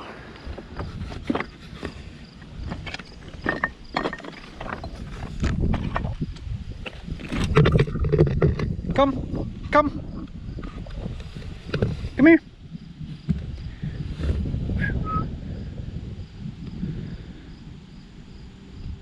Heel.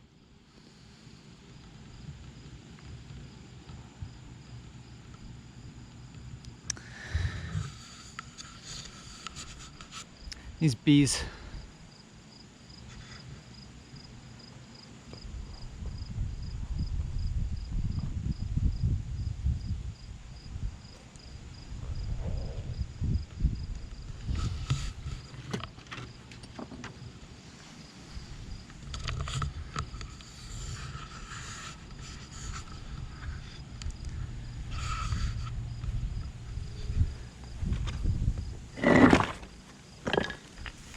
All right, I'm gonna drink some water and then we'll walk some more.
I'm like, what is this?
Okay, so the GoPro, it still occasionally turns off by itself, and then so it did that just now, and then I looked back and added up the times of the little segments, and if my math is correct, we're at like 4:15 or something like that. We're past the mark. We're like Dunzo, if we want to be. We're like everything from here on out's just optional. I mean, as if things weren't optional before, but like now I feel like it's just fun time. It's like if you're at work and you get off the clock, but you hang around just messing around with your work buddies off the clock. So I'm off the clock now. I'm off the timer. Look at these buggers.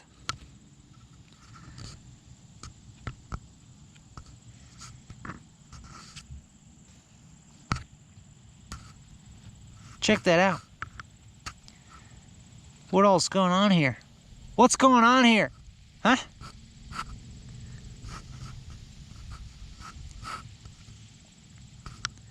What is this unauthorized gathering? You know this isn't social distancing.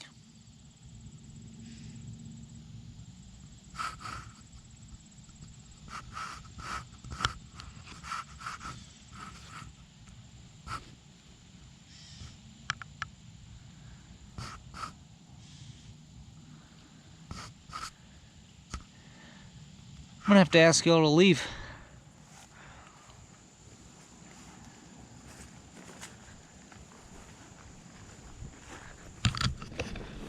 Now this part's not walking and talking anymore. Now this is just for fun. We've finished the serious requirement. Now it's just for fun.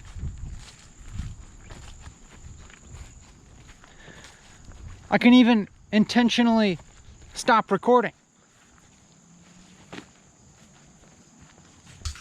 And start it again. And I can start and record a little segment like this that has no point of interest or point at all, really. I can start a little mini walking and talking episode within this one. Damn, what is up, my internet friends? Welcome to Walking and Talking, the show where I walk and talk. Blah, blah, blah, blah, blah. Hard part. Trippy part. Fun part. Done. Bye. So that was the mini episode within the real episode. That wasn't the real ending. But we're past the 4-hour mark, so I can do whatever I want. Holy shit. Praying mantis eating a fucking bee that's like still moving in its arms. Holy shit. Get a load of this. Whoa. Dinner. This lady's got dinner. There's that bee in her hand that's like still moving, even though it's like just a head. Gruesome! Gruesome. You got a bumblebee, you're eating it, it's still moving. It can't still be experienced anything, can it? Oh my god, that's gruesome! Get a load of the carnage! Look at that carnage! Holy...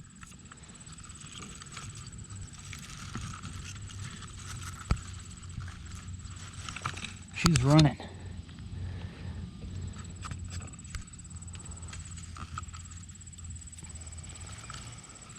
Running with her dinner. Meals on the go. Is that like cruel that the praying mantis ate the bee's body first, leaving its head? To what degree do you think that bee was experiencing being eaten? Like the whole time? This is why I feel like there's a fuzzy boundary between alive, not alive, experiencing, not experiencing. I think it's fuzzy because I can still see like antenna moving on the bee's head, and you probably experienced if you squash a roach or something, it's still wiggling. Surely it's not still like alive, and even if you smashed a bug's head, sometimes it's still moving, but surely there can't be like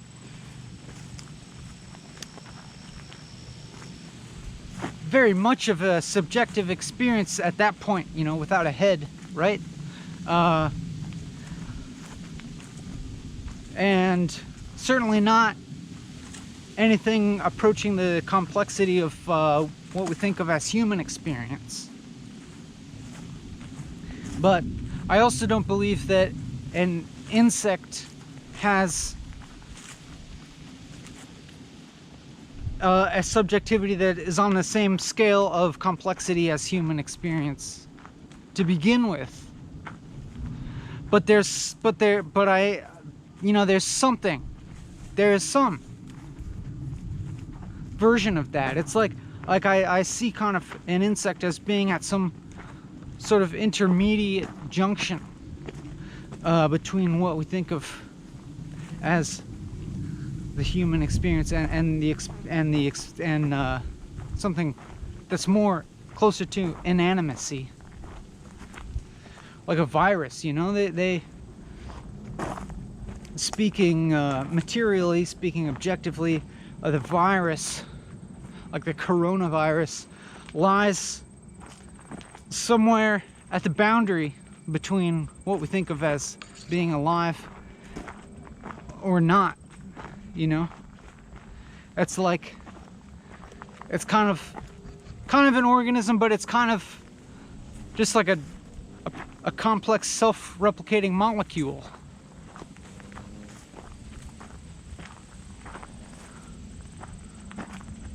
They're not even really cells. They're just kind of like pieces of DNA or RNA or whatever. Like getting this, that use the host cells to replicate that DNA.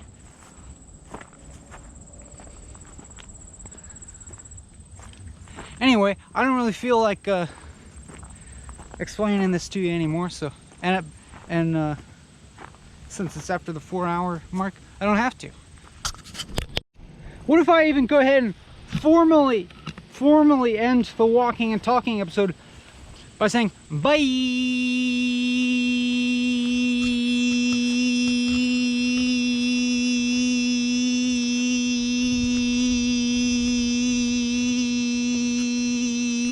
So now that that's over,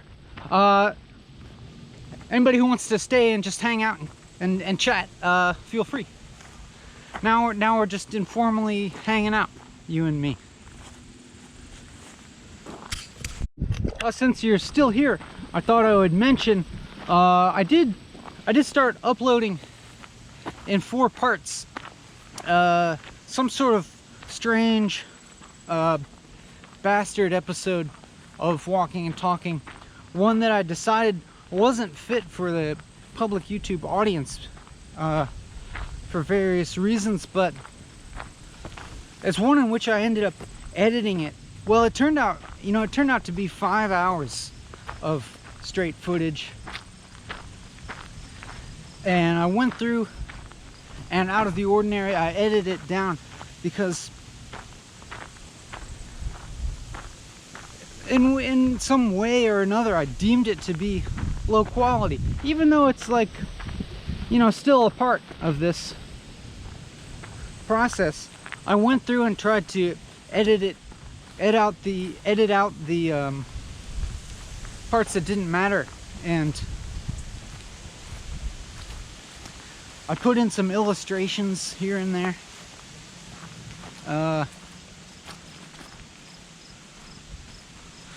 It's kind of like I felt like I was being too much of a petty a-hole in it. But anyways, I'm uploading it in 4 chunks on my Patreon page.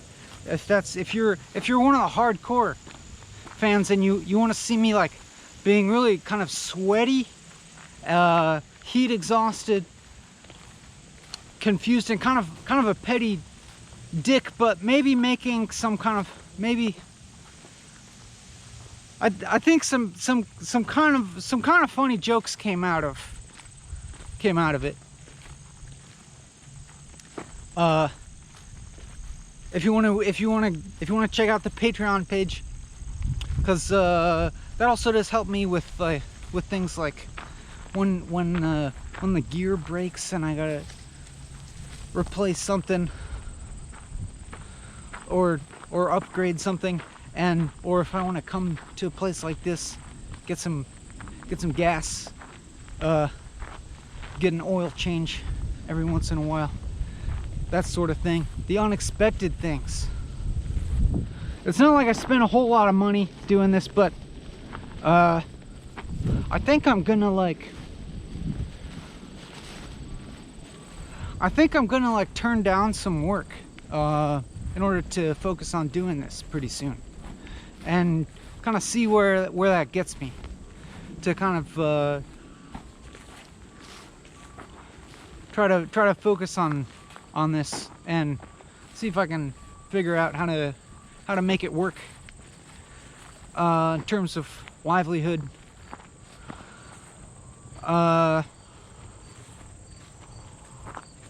So we'll see. I mean, if you feel so inclined, And if you let's say if you feel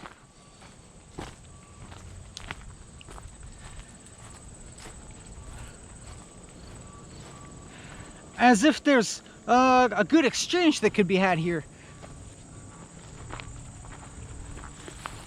I mean, maybe this is the type of thing that put you in the type of mood where you're feeling kind of detached from money, and you're kind of in a manic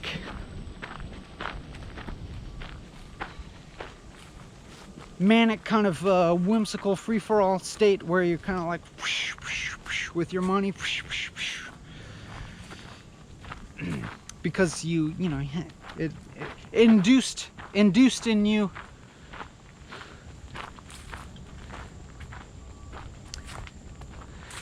some kind of deconstruction of the solidity of money. It does that for me, you know. It does that for me, and then I'm like, I'm not thinking about money at a time like this, except apparently I am. But if you're in one of those states where you've got cash to torpedo out there, it does encourage me, because it does help mitigate that other kind of nagging voice that's like, you can't do this forever. But anyways, I should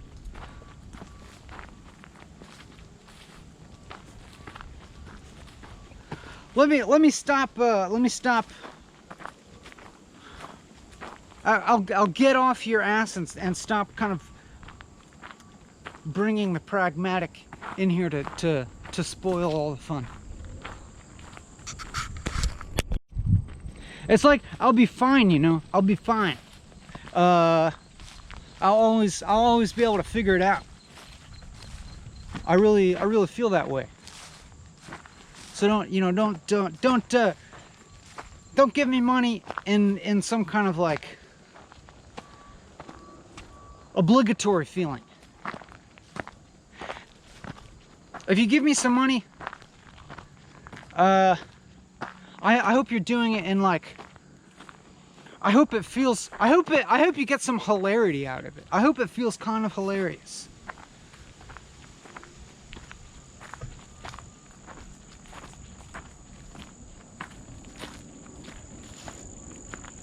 To give money to a thing like this.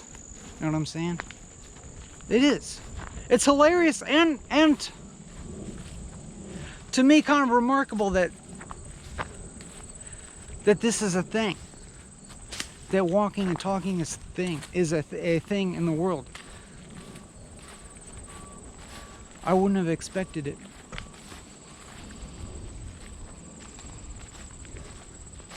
Okay, enough of that for now, I swear.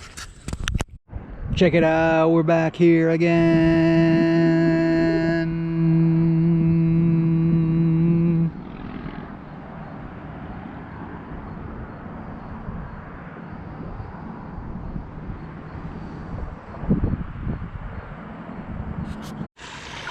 And in the service of narrative symmetry, check out this really banging water source. Remember at the beginning when we had that really slow little trickle of water and it took a long time? And now it's abundant. It's probably some kind of metaphor to be drawn here, but I don't feel like it, and you're smart enough. Why don't you make up your own metaphor?